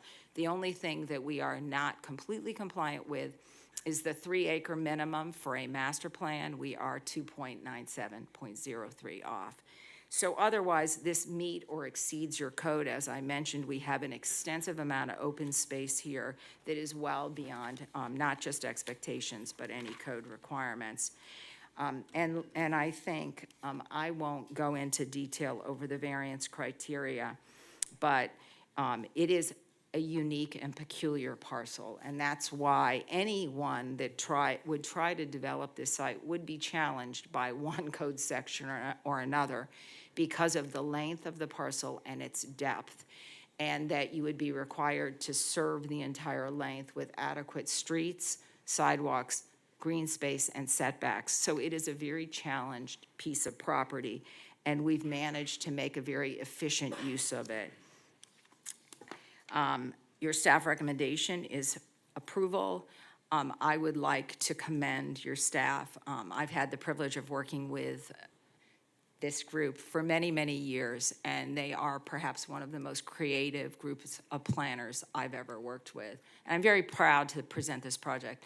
We've worked very hard to give your staff something to work with, and their creativity has been greatly appreciated, so thank you very much. I'm joined by my client. We have our traffic engineer here. We're happy to answer any of your questions, or we can wait until after the public portion, and we'll stick around and be ready to respond. Thank you very much for allowing us to present this evening. Thank you, Bonnie. We appreciate your presentation. Don't go anywhere just yet. Amanda and staff, did you have anything to add or present to that? I just want to make sure I give you the opportunity. Thank you. Good evening, Mayor, Commission. Elizabeth Cosme, Principal Planner. It is a pleasure to be here. Just like Bonnie Misco mentioned, we did work closely with the applicants to arrive at the project that is being presented to you that would hopefully, provide the much needed affordable housing. We don't have much to add, but we're here to answer any questions you may have or concerns. Great. All right. Thank you. It is first reading, if I'm not it is first reading, and so there's no public comments. Or in this case, would there be public comments? Yes, given the public comment nature? because you're acting as the planning board as well. Okay, we'll do that. So let's turn to public comment, and then after public comment, we'll have both of you back up, and then we'll have questions from the board. Thank you. All right, thank you. If you would like to speak specifically on this item, now is the time to approach the podium. As always, 3 minutes per person, and go ahead. Pastor Banks, Bible Church of God. We are concur with the company to develop their property. When we first purchased the property some 35 years ago, we had envisioned something like that. But our main business is church business, so we developed the east side with the intention to develop the west side. And we have various groups over the years that come and try to purchase the property, but we want to know what was the agenda, how it's going to enhance the community. If it didn't enhance the community, we weren't interested in dealing with them. And this Global came up and gave us a great presentation. We had a community meeting at our church and invite for comments any neighbors that had any questions regarding what we're going to do and how we're going to operate. And so we want to be positive in the community. We've been in this community, my family has been in this community over 100 years, and the church has been there for over 60-something years here. And we thought it would be great to have some affordable housing, also something that looked fairly nice, and also in a developed neighborhood area currently in. We noticed on the south end of town, there's a lot of building going on, but nothing across the bridge. So this would be one of the first newer projects built on that side in quite some time. And like our force stated, we got members throughout the community that have been here a long time. I think, if I'm not mistaken, my great grandmother and grandfather were here before one was formally organized. So we've been in the community for a while. And as a member of the community, and as a church in this community, we always want to do what's best for the people in the community. We make sure that the people that present these programs to us, what are you going to do? What type of house are you going to put there? Because we don't want no junk. We don't want them to be a ghetto in 2 years. They assured us that they're going to prevent quality housing and viable housing that people can afford what we need. And so the church bought in on it, and as spoken for the church, we wholeheartedly agree with the project. Thank you very much. Thank you, Pastor Banks. Anyone else would like to speak specifically on this item? Going once? All right, going twice. All right, we got one additional speaker, and let me check online. I see no one online, so it's just you. All right, begin when you're ready. Court McGuire, 506 Whispering Pines.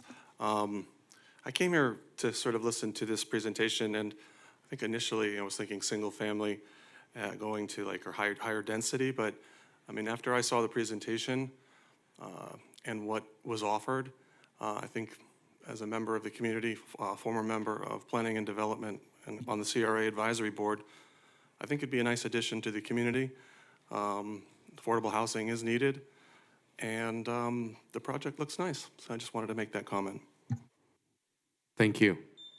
All right, seeing no one else, public comment on this item is now closed.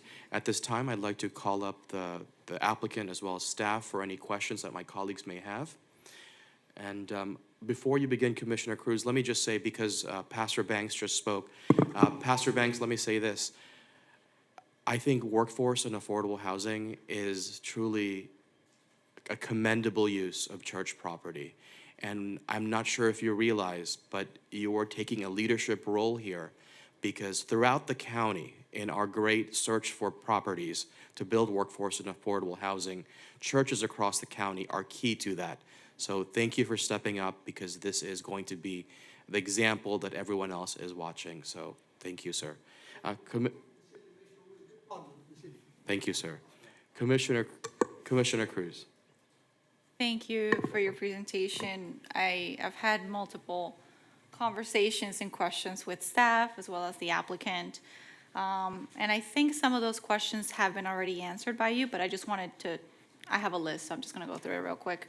Thank you for providing that restrictive covenant. I wanted to ask for a deed restriction to limit the number of units and the height to make sure that it never goes above 3 stories and it never is built above the 89 units that you're predetermined to build.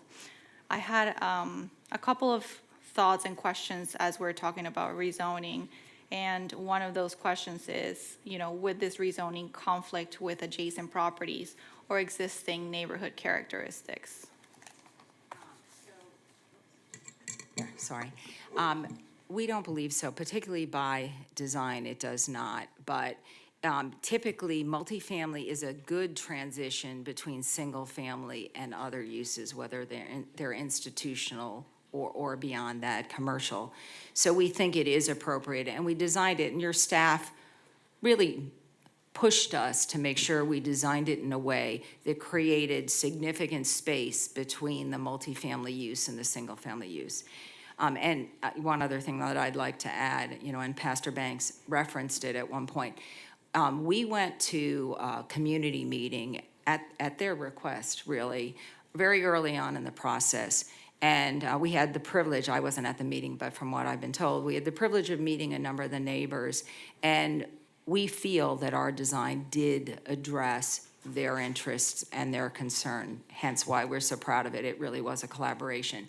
So I think by doing what we did through design and through a low multifamily project, that is in fact stereotypically a compatible transition.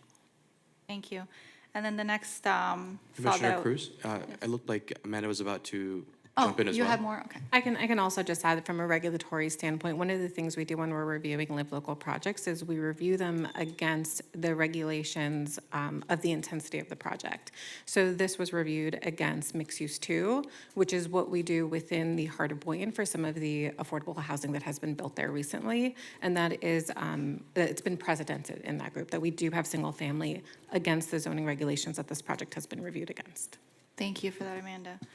And then this was probably my biggest concern as I talked to staff.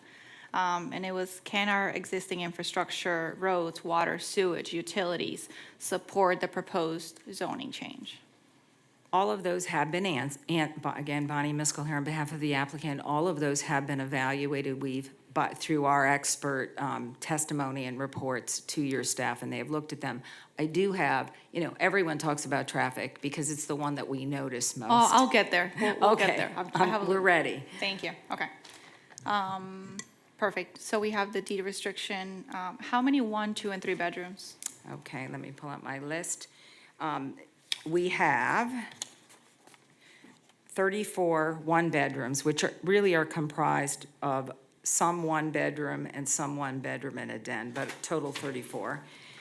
37 two-bedrooms and 18 three-bedrooms. So we have a good mix of 1s, 2s, and 3s. Okay, thank you. And then the next question I had was, you said a percentage of green space, and that was one of the concerns I asked staff during my agenda review, but you did answer it was about a 40. Yeah, our open space is shown, I think that's either 40, is that 46.5? It's 46.5, I stand corrected. I read that as 48.5. 46.5 open space. Thank you, that's pretty significant. Okay. One thing that we talked about was the linear walkway, which it looks really nice. I think it's something where people can actually use their bikes or jog and get to exercise. Could you consider making that public so that all the residents that are on the west side can, kind of walk over and access Sarah Sims? Yeah, I believe Why don't that's. you give your name? Hi, Jonathan Karlik, the applicant. Thank you all for seeing me tonight and taking a look at this project. We would absolutely consider that. What we'll do prior to second reading then is we'll provide staff, your city attorney, with a public access easement across that. We have not done a legal description, so we can't go so far as record it. We'll have to prepare a legal for that area. But we'll get all that done, and it can be a condition prior to building permit. Okay, thank you. Once this goes through formal site plan approval, it will be a condition of your permit. Fine, that's Thank you. fine. Wonderful. All right, you guys work very well together. I could tell. All right. It's been a next- long time. Yes. So one thing that we spoke about very aggressively was the traffic study.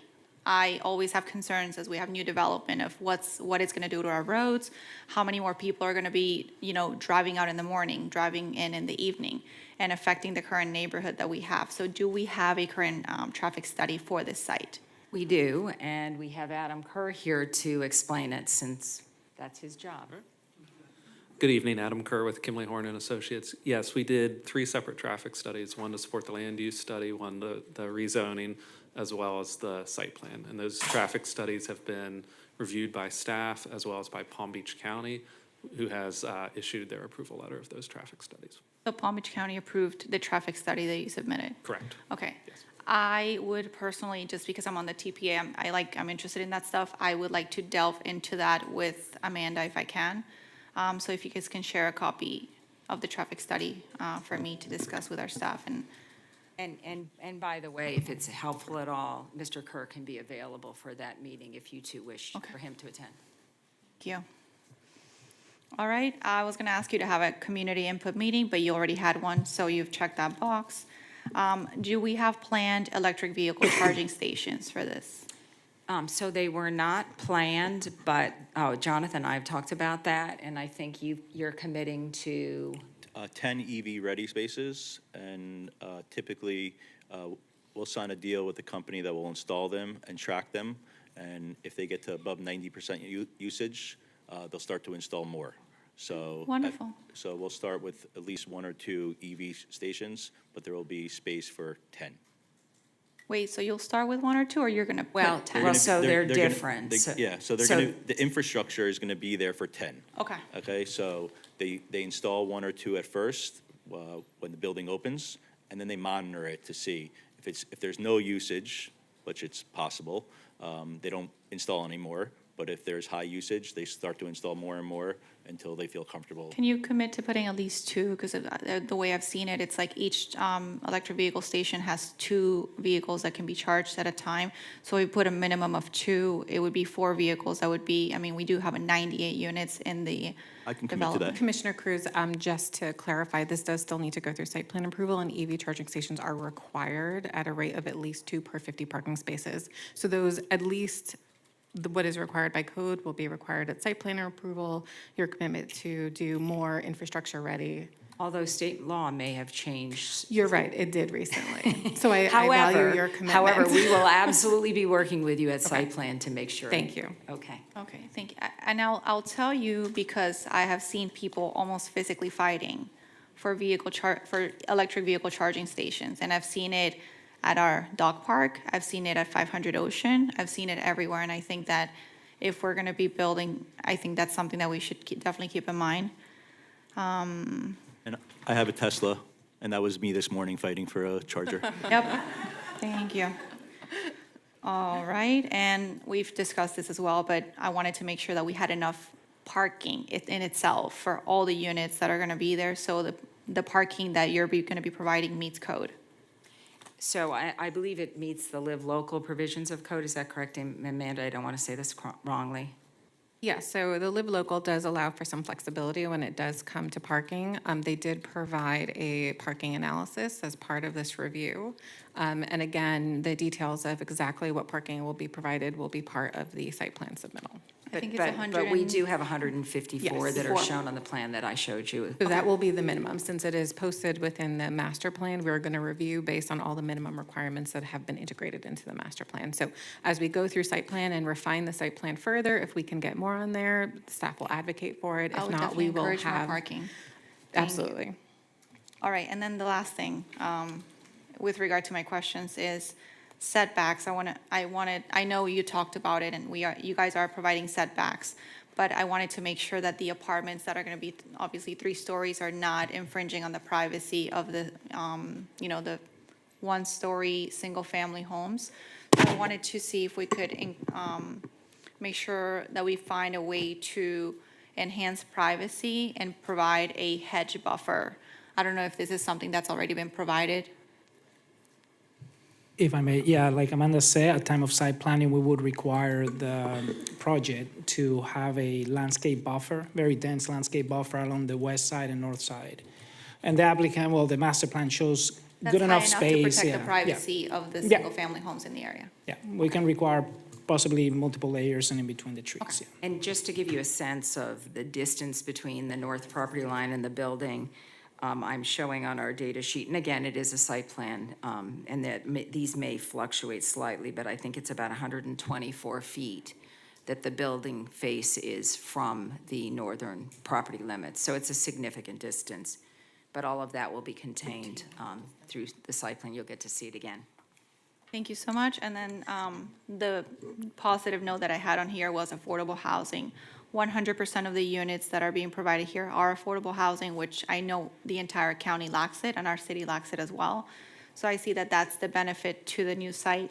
I wanted to see if we would consider providing potentially earlier marketing to Boynton Beach residents and or city residents. I know we have a lot of teachers, we have a lot of workers that we know a lot of workers in the city might not be able to afford living in the city.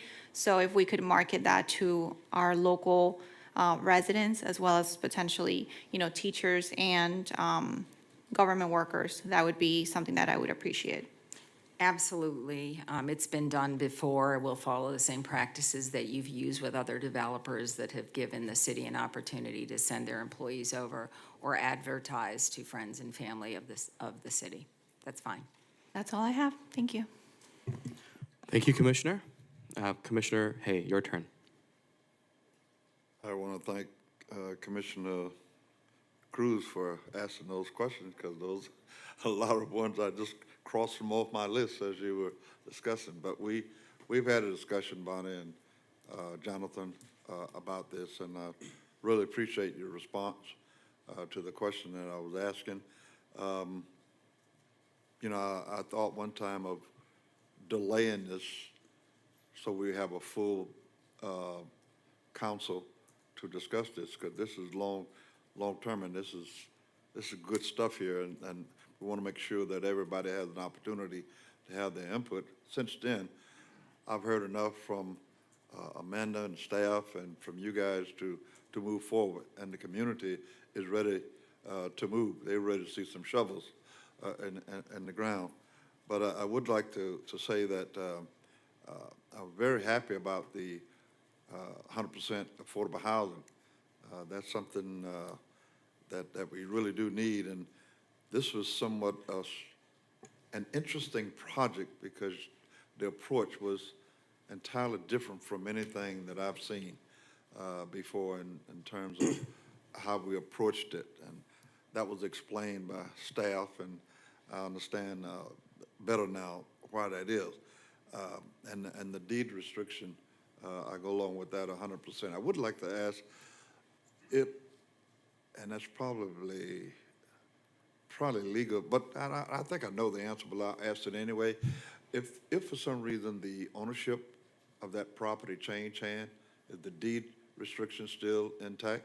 That's correct. It would run with the land, and it could not be terminated without the consent of the city. So whoever, although we know that the person that will be doing it is standing next to me, but in the event something happened and someone came back in and wanted to do something different, they would have to get your consent to do something different than what the restriction says, or it could not be terminated. And that's anything other than what we agreed to put on that property, it would have to come back to Yeah, us. if it's not 89 units and it's not 100% affordable and it's more than 3 stories, they would need your consent. Okay. I did want to ask a question about the accessibility from the canal from one side to the other.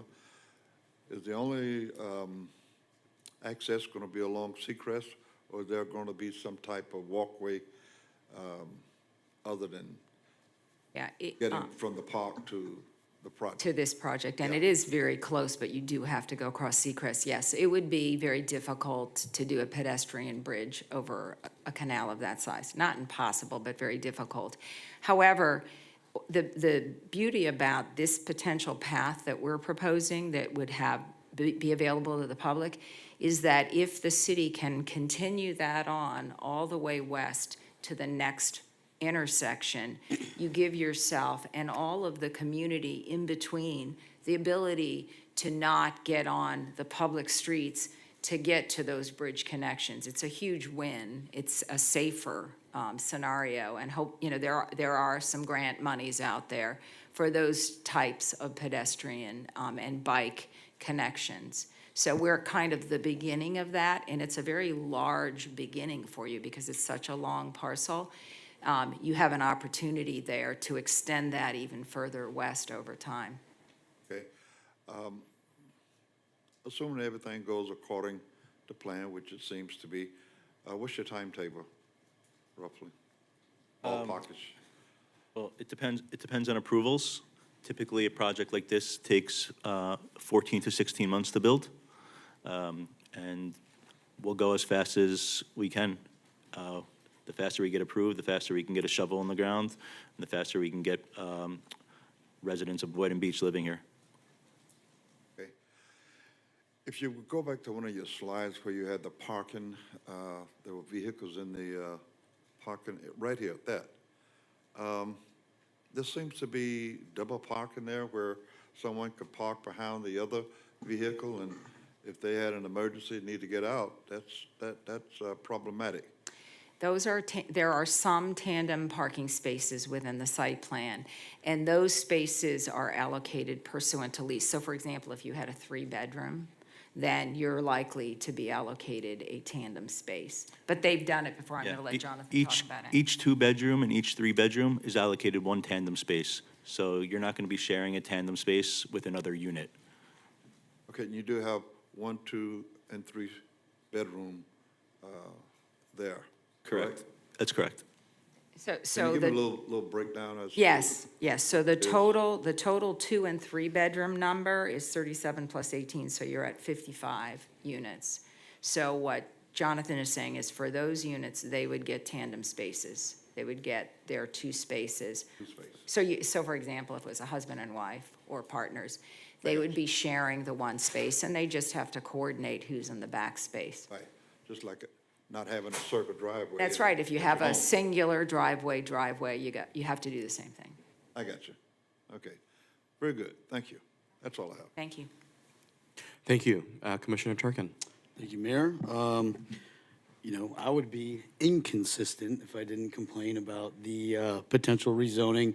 You know, I do think the project is very nice, and I think this is one of those situations where when you have workforce housing, and for the public to know, we're not talking about lower income housing, we're talking about workforce, which is majority of people that live in the city, your firefighters, police officers, teachers, and I do want to commend the pastor for the sale of this property. I think the mayor hit it on the head, is you're taking initiative and being a leader, and not just the county, but the state as well. So thank you, sir. You know, for the density, so the site is 2.97 acres. That's correct. And we're looking at 89 units. Correct. 30 units an acre roughly. So I just want to remind my colleagues that there was a project approved literally on the other side of those doors right there. That's 490 plus units, right? And we're concerned about, you know, the single family home characteristics. You know, that's great. I wish that concern was when we had that discussion in all these previous projects in the downtown. As far as the infrastructure goes and the traffic, what traffic, and with the county, they do a traffic study and they're graded. They grade the study, I believe A through F. What was the grade on that?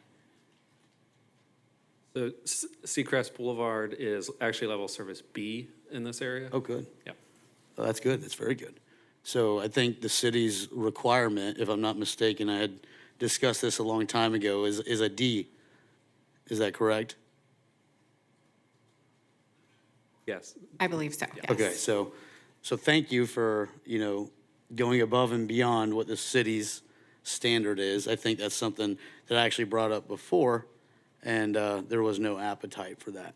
And so I'm going to bring that up again, you know, looking at if we really want to combat traffic, and I'm sorry I'm going on a tangent here, you know, I'm looking at a problem as a whole. If we really are concerned about traffic and we really are concerned about the overdensity, then we need to establish rules and policies in place that mitigate that, right? Traffic study, grading, a minimum being one of those things.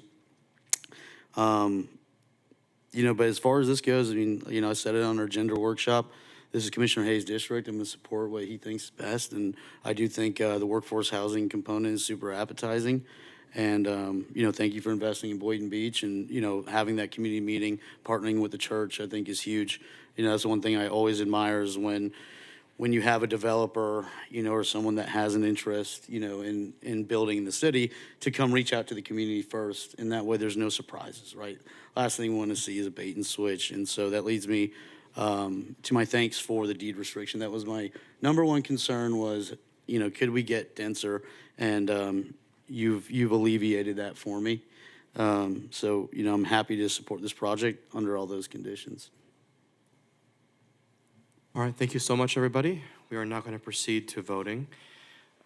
If I recall correctly, we're going to vote on items B and C, the development order for the variance and for the new master plan at the second reading.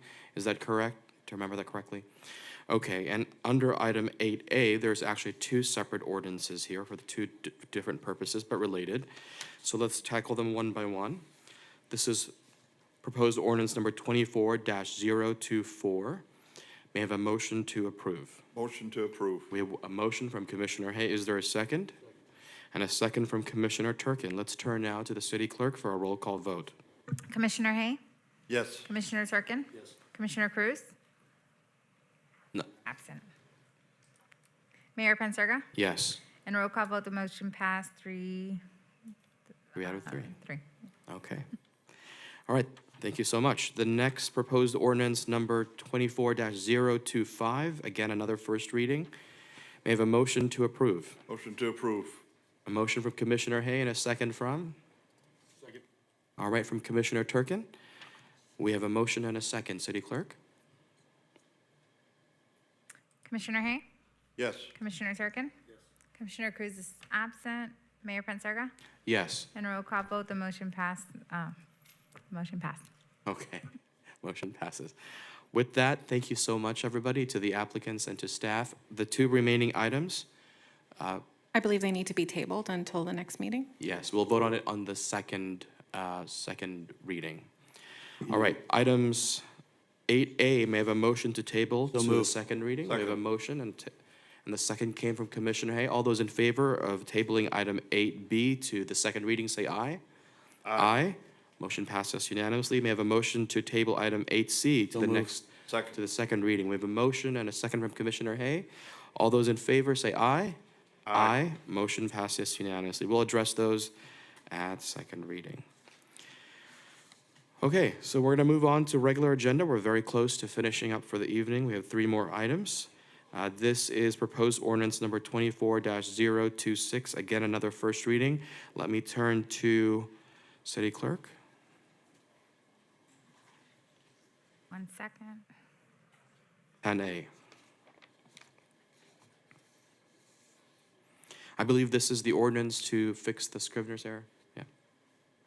Proposed ordinance number 24-026, first reading, an ordinance of the City Commission of the City of Boynton Beach, Florida, correcting a Scrivener's error in the legal description contained in ordinance 23-021, approving the abandonment of the 30-foot wide unimproved right-of-way established on the Palm Beach Farms Co. Plat Number 8, as recorded in Plat Book 5, page 73 of the Public Records of the Palm Beach County, authorizing the mayor to execute an amended disclaimer, which shall be recorded with the ordinance in the Public Records of the Palm Beach County, Florida, providing an effective date and for all purposes. All right, thank you, Maylee.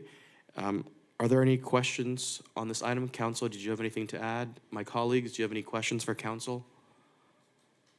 Okay, with that, we have a motion and we have a second. All those in favor of the, let's turn to City Clerk, let's do the roll call. The second was made by Commissioner Turkin, right? Okay.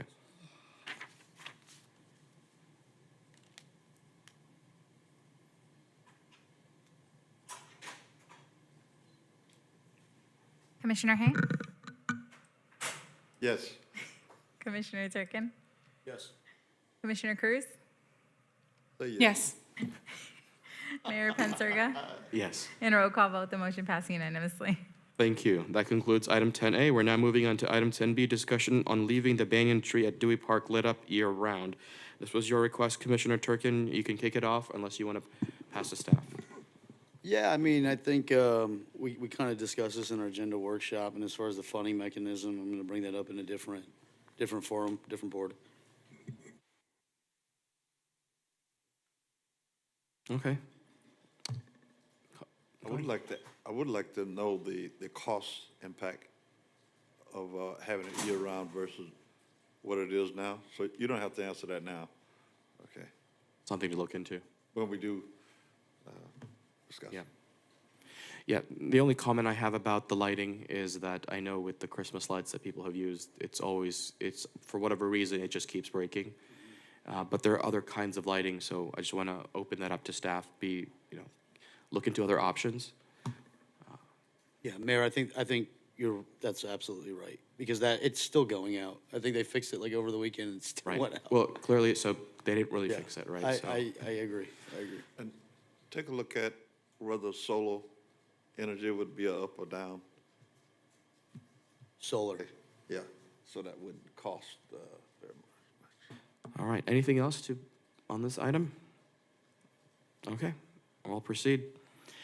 All right, 10C, discussion regarding the tennis court improvements and maintenance at Boynton Beach Tennis and Pickleball Center. Commissioner Cruz, this was your request. Kick it off for us. Oh, I think, Oh. are you guys going to present? All right, if you're ready, go ahead.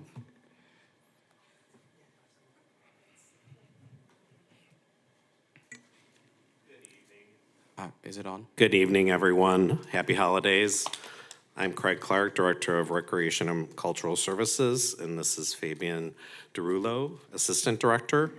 We're happy to be here this evening to give you an update on the Boynton Beach Tennis and Pickleball Center. Before Fabian gets started with the presentation, I just want to preface this with there's kind of a perfect storm of staffing changes that went on for several months. We lost our director and assistant director of Recreation and Parks back in February. We hired Fabian in May, and then I was promoted June 1st as Recreation is one of my 5 departments that I oversee. And then once we got our feet wet, we determined and learned from the public as well that there were issues at the tennis center with maintenance. So I'm going to let Fabian go ahead and start the presentation, and then I'm going to finish with there were a couple of other proposals from outside firms that are interested in taking over the center if you were to move in that direction. All right. Good evening, Mayor, Commission, staff, and members of the public. We put together a brief presentation just to discuss kind of a little bit of the history of the facility, what has taken place over the course of the past couple months, and kind of the plan moving forward for this facility. First, at this facility, we have 17 hard true tennis courts, which are clay courts essentially, 6 pickleball courts, and 2 composite tennis courts, which are essentially hard courts.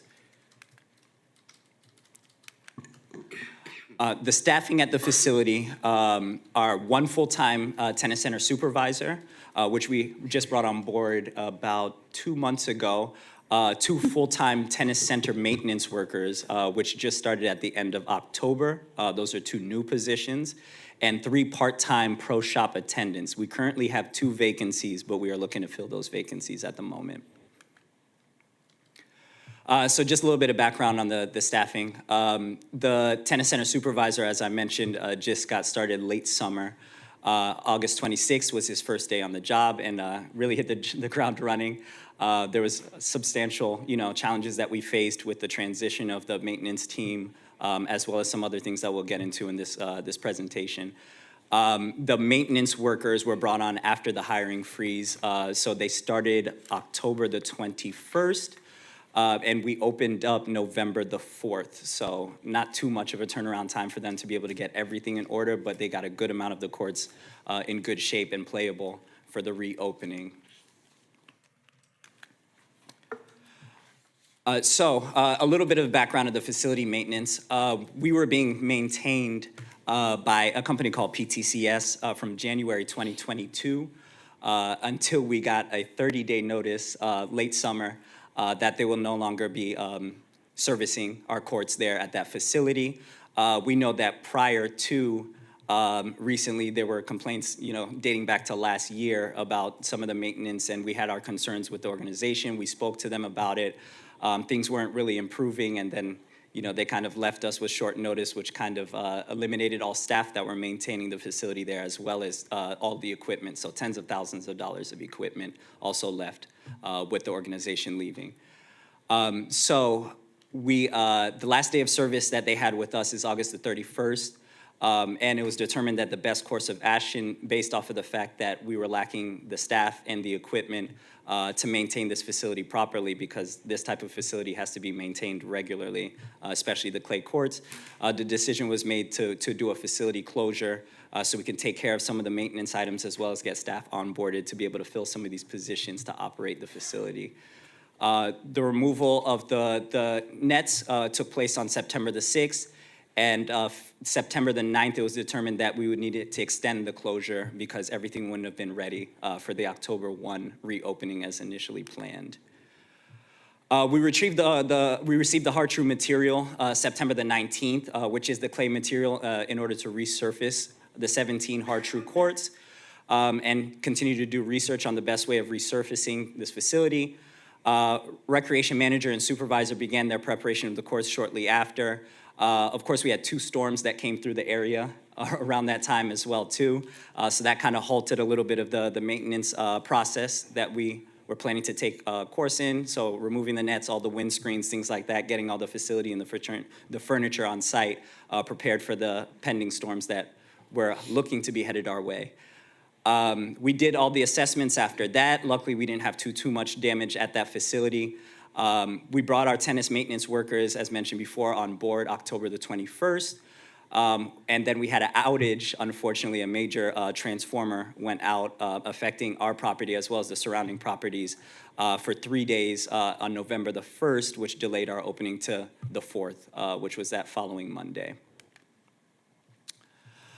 So just for the reopenings, October the 8th, we had 6 courts playable. So we had the Women's Tennis Association, the local Women's Tennis Association, playing during closure because we did not want to impact their season. So they essentially had exclusive usage of the facility for 6 courts to have their home matches there at the site at the Boynton Tennis Center and Pickleball Center. November the 2nd, the 6 pickleball courts reopened.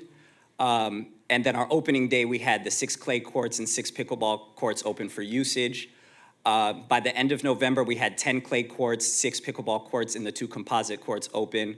And then currently, to the point we are right now, we have 13 clay courts. So 13 out of our 17 are open and in great shape. They've been resurfaced, things like that, made sure we had the lining in order, all nets put back up, and all type of maintenance needs taken care of, as well as the 6 pickleball courts and 2 composite courts. We're projected to have all courts up and running by the end of the year, the calendar year here. So we're on track to have everything completed. Just so you guys know, the attendance for November after reopening, we had 279 court reservations. So we're back full speed. So here are some shots of the facility. These were taken just last week, just so you guys can get an idea of the state of some of the courts. We apologize for some of the shading in some of those images too. It's casting some shade from some of the trees nearby, but the courts are in fantastic shape, especially from where we came before. And we included some before and after pictures so you guys can get a real idea of what it looked like and where we are now. There's more of a sky view from the drone shots that we took of the courts also. Again, these took place last week. Some before and afters. Before, to the left-hand side there, from August, we had some plants growing. We have major irrigation issues, some of which have been addressed, and we're still working through some of them. But that led to some of this growth that is taking place on the court, as well as some of the mildew that was taking place. And after, we had, in partnership with Public Works, as well as the new staff that we brought on board, they were able to alleviate a lot of the issues we had out there. And you can see there's a major, major improvement on what the court states are. And pretty much all of the courts are looking like that. We just had about, I'd say, 4 of them that were looking like the ones on the left-hand side, so those have been taken care of. Some growth from outside of the fenceways, too. We had all of that taken care of by staff also. We know that was a major concern, so we made sure that that was addressed immediately when we had staff on board. this as well too. Some of the sand from under the pathways around the facility were kind of leaking onto the courts and mixing with the hard true material. So we worked in tandem with Public Works to get the issues, the source of the issue addressed, and then staff took it upon themselves to take care of all of the mixing of the sand and getting the courts in good shape again. The future of the facility.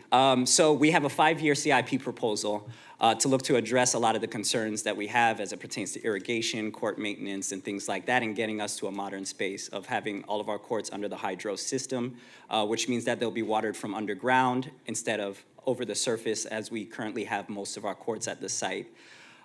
So starting in 2025, we're looking into getting a FERDAP grant for $400,000 with a small, I think it's what, 50% city match? $200,000 match. $200,000 match, so that'd be $600,000 to invest into this facility.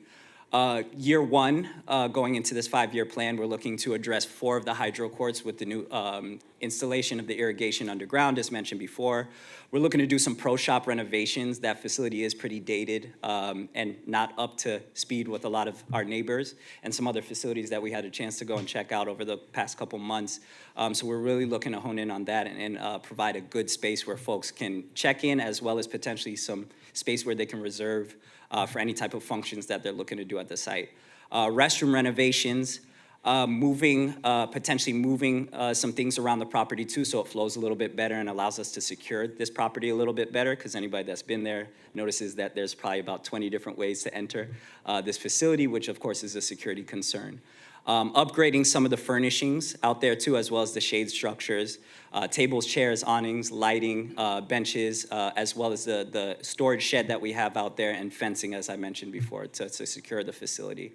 Laser grading and relining the courts just to make sure that they're graded correctly. That's something that we have to do every so often too. So that is something we're looking to do next year, as it's been about 3.5 years since the last time we did so. 2027, same thing, 4 additional courts, getting them up to hydro irrigation system, doing the actual construction, so in 26 design and potentially construction in 27. The parking lot needs a little bit of TLC out there too, so we're hoping to do some resurfacing and some new landscaping in that space. Court resurfacing, as I mentioned before, it was done about 3 years ago, so by then, and we did some resurfacing over the closure too, but by then we'll probably need to really do some revamping with the surfacing of the clay courts, as well as installing LED lighting for efficiency, as well as giving us remote control of the timing of the lights, setting them on timers, things like that, or being able to turn them on and off remotely using the Musco system. And then 28 and 29, addressing the last 8 courts, getting them on the hydro irrigation system. And that is it. Those are our hours of operation up there, in case anybody is curious, and we are here to answer any questions. Let me make sure there's no more. Yep, that's it. Gentlemen, thank you for your presentation. Very welcome. Commissioner Cruz, I'll turn this to you since this was your request. Thank you. Thank you both for your presentation and for the conversations that we've had after the agenda review. I think one of the things that we talked about was the ability, the improvements that we still need to make, and also the potential opportunity to turn 2 of the hard courts into potentially 6 pickleball courts. Correct. Do we have any data and this is just basically public knowledge, everybody knows that pickleballs like become really popular, but do we have any data with regard to the pickleball courts versus the tennis courts and the usage of it? Like, are the pickleball ones always sold out or not available? Absolutely. I can answer to that. Yes, so just in conversations with staff over there at site, the 2 hard courts at that particular facility don't get a ton of usage. The pickleball courts are very busy. There's high demand for that across the city as well as across the country. But we're gonna continue to monitor and get some actual data and numbers based off of usage. If we recognize that the hard courts are not getting a ton of usage, especially since we have about 12 more around the city also, we'll look to convert those into 6 pickleball courts. Thank you, and I don't know what for the city manager, I don't know what the process would be to potentially see if we can do that in the future. But if we have significant wait times for the pickleball courts, and we can maybe potentially transfer those to pickleball in the future, I think that's something that it's become so popular that there's just not enough. And it's been on newspapers, it's been on social media, it's just been everywhere. No, I agree. Obviously, that's, as far as the process, I guess it would be essentially market-driven. What's the demand versus the demand for the tennis courts, so. We can certainly get pricing on that as well. Mayor, there is one more thing I wanted to mention before, if I may. There was a proposal received from a local tennis company that Andrew Mack gave us direction to review. We reviewed the proposal and we went to another local government where the tennis company had taken over their tennis courts, which were very nice and very well run. The proposal, Fabian and I looked at it closely. It was a 10-year contract, and that would tie our business up for 10 years, and we didn't think that was very good. Then they submitted a second proposal that over 3 years they would do some revenue sharing with us. And during that time, we also received a separate proposal from another outside company that was interested in taking over, and running and managing our tennis courts. So I just wanted to bring that up to you as well. And we're certainly open to direction on how you want us to proceed. We'd certainly be willing to, we want to turn this around, bring in more revenue. Getting the hydro courts, we won't have to close the tennis courts down in the afternoon because you have to water them. When you water them from underground, you don't have to close them. So open to any direction. Craig, thank you for clarifying that. As of now, I don't think I've seen either of those two proposals. I'm not exactly sure what services they're providing, but I know you have them. Have you compiled the data for us to assess? I can certainly do that.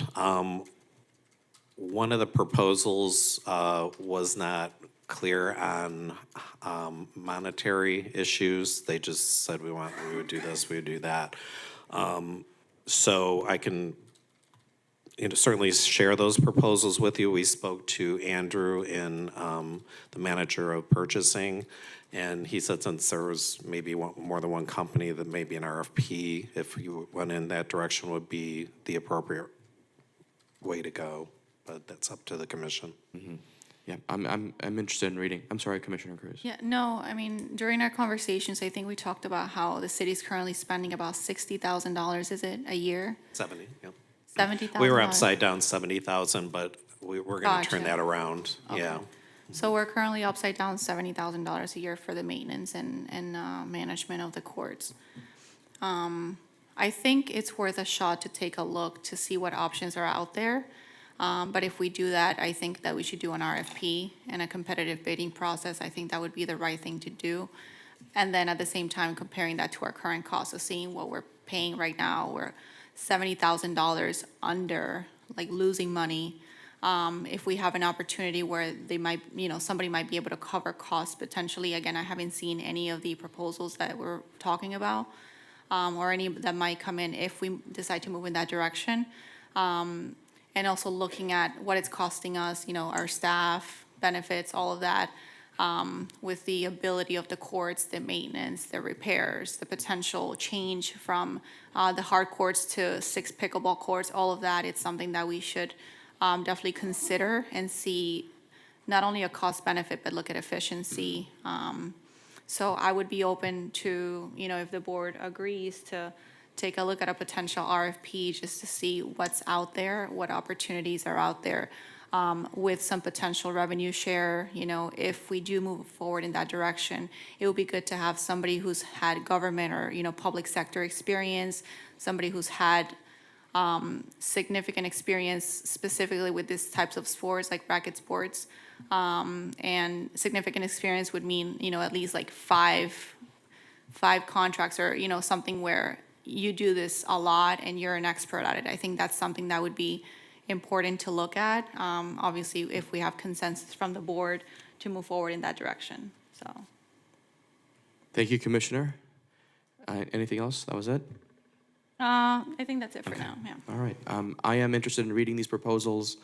I'm open. If it can solve a problem, I'm open to it, but I need to see them first. All right. Commissioner Hay, your questions or thoughts? No, I too would be supportive, but I need to see some pros and cons. Why would we want to do that? And if it's to our advantage, then yes, but right now, I don't see it. Maybe it's a manpower thing, I don't know, but you tell me at the next meeting that we have, okay? That's all I have. Thank you. Go ahead, Commissioner. Thank you. Thank you, Mayor. A quick question on the operating hours.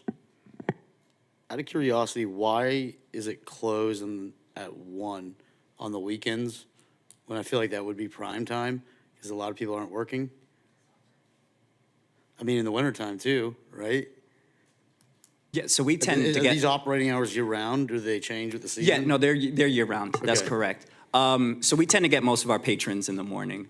The days that we do stay open a bit late is when we tend to have like our men's leagues, women's leagues, and things like that play later into the evening. But those all take place during the week.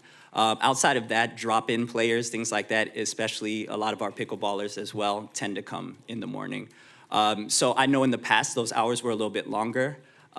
Staff were recognizing that we weren't getting people for the last like 3-4 hours that we were open.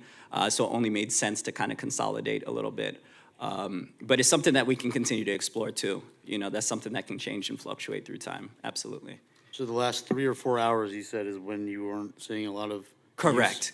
Correct. So then Yes, that would that's right. be, I mean, if we looked at 9 o'clock, it'd be like 5 o'clock, 5 or 6 o'clock. But to go down to 1 PM, you know, I think that's like, I think it's a little bit dramatic. I would like to see those operating hours expand. That's just me. Before I start, I just want to thank you both for all your hard work, not just on this, but with everything. Fabian, I know you're newer. Thank you so much for everything you've done. You hit the ground running.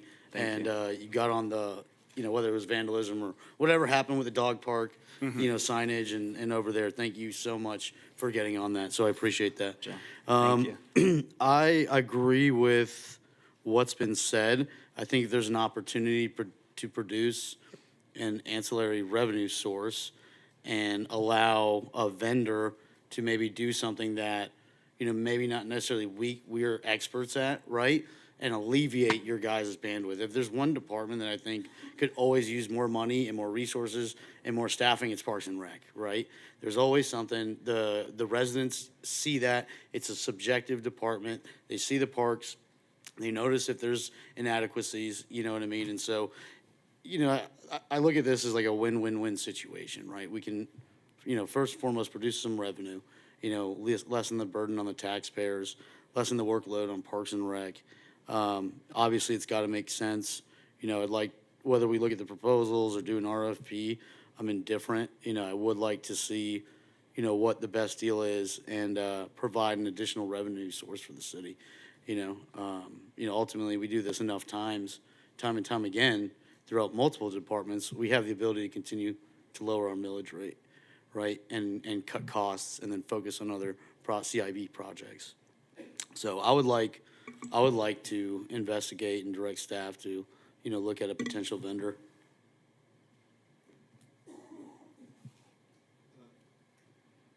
Yeah, it looks like he's finished. Commissioner Cruz? Yep, no, thank you for that.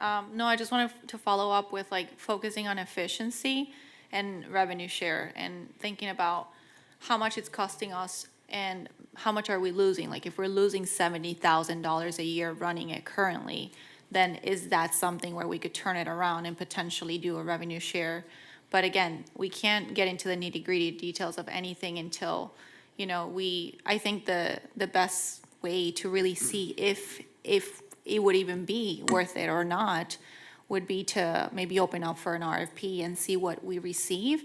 And if it turns out that it's not something that it's good, then we won't go forward with it. But if it turns out that it is something good, that would benefit the city and, you know, not have that loss, like revenue loss.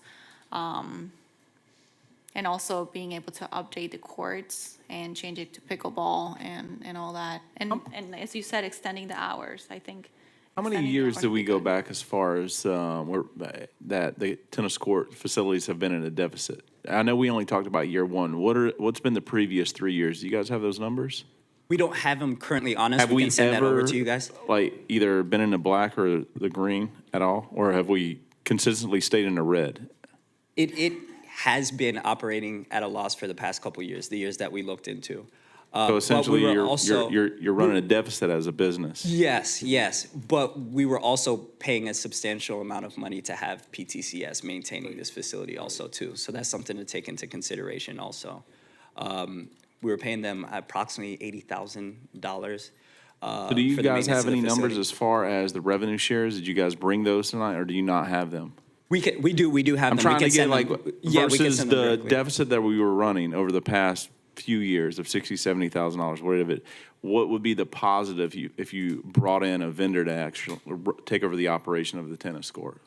Because obviously, if we're going to be having a revenue revenue share, yes, not only are you correcting the deficit, but you're also going to be turning essentially revenue and income for the city.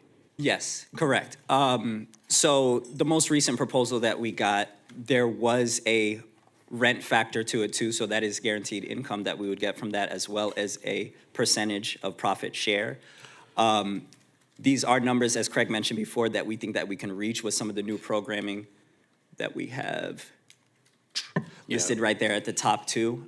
So we do feel like we do potentially have the ability to get similar numbers to this by running the operation in-house. This comes with some additional insurances. So there's that benefit for going to this direction too. So it really kind of depends on if we want to kind of look at this for a year and see how things kind of go with this new kind of staff setup that we have, or do we want to kind of play it a little bit more safe and go in this direction? It's pretty much the two options we have before us. Yeah, the model from the one company, the second proposal they sent, they had based on estimated numbers, obviously, the first year rent, 60,000, second year, 72,000, year three, 96,000, and then there would be a revenue split of gross revenues each year of first year 1%, second year 1%, third year 2%. That's what I calculated. And those aren't based off performance metrics or matrix or anything. Those are like based that. off of estimates. So that's guaranteed income that would be coming in no matter what. It's based on their revenues. Yeah. Okay. Yeah. Okay, so it is based off the revenues of It's based off their revenues. What I would say is, just to kind of be fair, I think it's worth a shot to see what proposals we get. Maybe, I would say, if the board agrees, let's give it a 30-day window to do an RFP to see what we receive, if anything at all. It's possible we get nothing. It just depends. So if we do a 30-day window where we open it up for competitive bidding and seeing what we receive and seeing the revenue share, how much money we would be comparing it to what we're losing now to how it could be in the future, and really getting the numbers, looking at operating hours, as Commissioner Turkin stated earlier. I think those are things that are valid to take a look at, and then we can circle back, and then maybe staff can provide a recommendation after that 30-day review, if that's something that the board agrees to. Andrew? Yes, sir. One of the things that we did notice that when initial proposal that came in, one of the vendors proposed actually renovating the courts, which significantly impacted the revenue. When we met with them, we talked about potentially doing the court renovations in-house, or not in-house, but with through our CIP projects, and then allowing them, and then do it phased over a certain period of time, which is similar to what they had proposed in the second proposal. I just want to make sure that in either scenario, that you guys are comfortable with us moving forward with the renovations, and then we just be looking for a vendor. Because there is also potential to include the renovations in this as well and get it from the open market, but it would significantly impact the term of the agreement, which is why they were asking for 10 years, because they were going to invest $1 million into our facility to renovate the courts, which the hydro courts are the most significant thing that we need to do there. And if we can potentially get a grant to cover that, Correct. then that would reduce our That was cost. the other, correct, yeah. Okay. And I think staff felt like they were significantly thought they could get that grant. That was a very high probability. I think there's a high probability we can get the grant. I would defer to, if staff, whatever staff's recommendation is, if you think it's a good idea to include that on there. I think it's something that, once we get a vendor, we would work with them in tandem to make sure that the courts that we're renovating suit their needs as well. So obviously, this wouldn't happen in a vacuum. It would be done in tandem with any approach that we had. I just wanted to make sure that we're comfortable that we would move forward with the CIP to renovate the courts and then work with the vendor. All right, let me just jump in and say, in general, using CIP, that's perfectly fine with me. But gentlemen, I have no idea what both of you are talking about, all three of you, okay? So I know you're reading off your pages and you're telling us numbers. Let's sit down together, let's do a deep dive, because I haven't seen these things. And I think that's why Okay. it's better to get some proposals so we can look at them and maybe have staff review, maybe get a recommendation, because we don't know what we're looking at right now. If possible, maybe Fabian and Craig could set up one-on-ones with each of you, go through what we've gotten so far, get some notes, and then That's my intention. we could look through it, and then we'd have a good reflection of what we'd like to do in an RFP. I think that would clear up some of your questions, yeah. Just an FYI, the grant application for the next grant cycle would be due September of 2025, and those dollars will come to us the following year in 2026, so just so you know that. Anything else from my colleagues? All right, it sounds like we're finished, finally. Thank you so much, everybody. I appreciate the presentation, gentlemen. Our pleasure, thank you. If there's nothing else from my colleagues, we have a motion to adjourn. So move. We have a motion, is there a Second. second? We have a second. All those in favor of adjourning, say aye. Aye. Aye. Have a good Christmas, night. Happy New Year, Feliz Navidad, Yes. Happy Kwanzaa.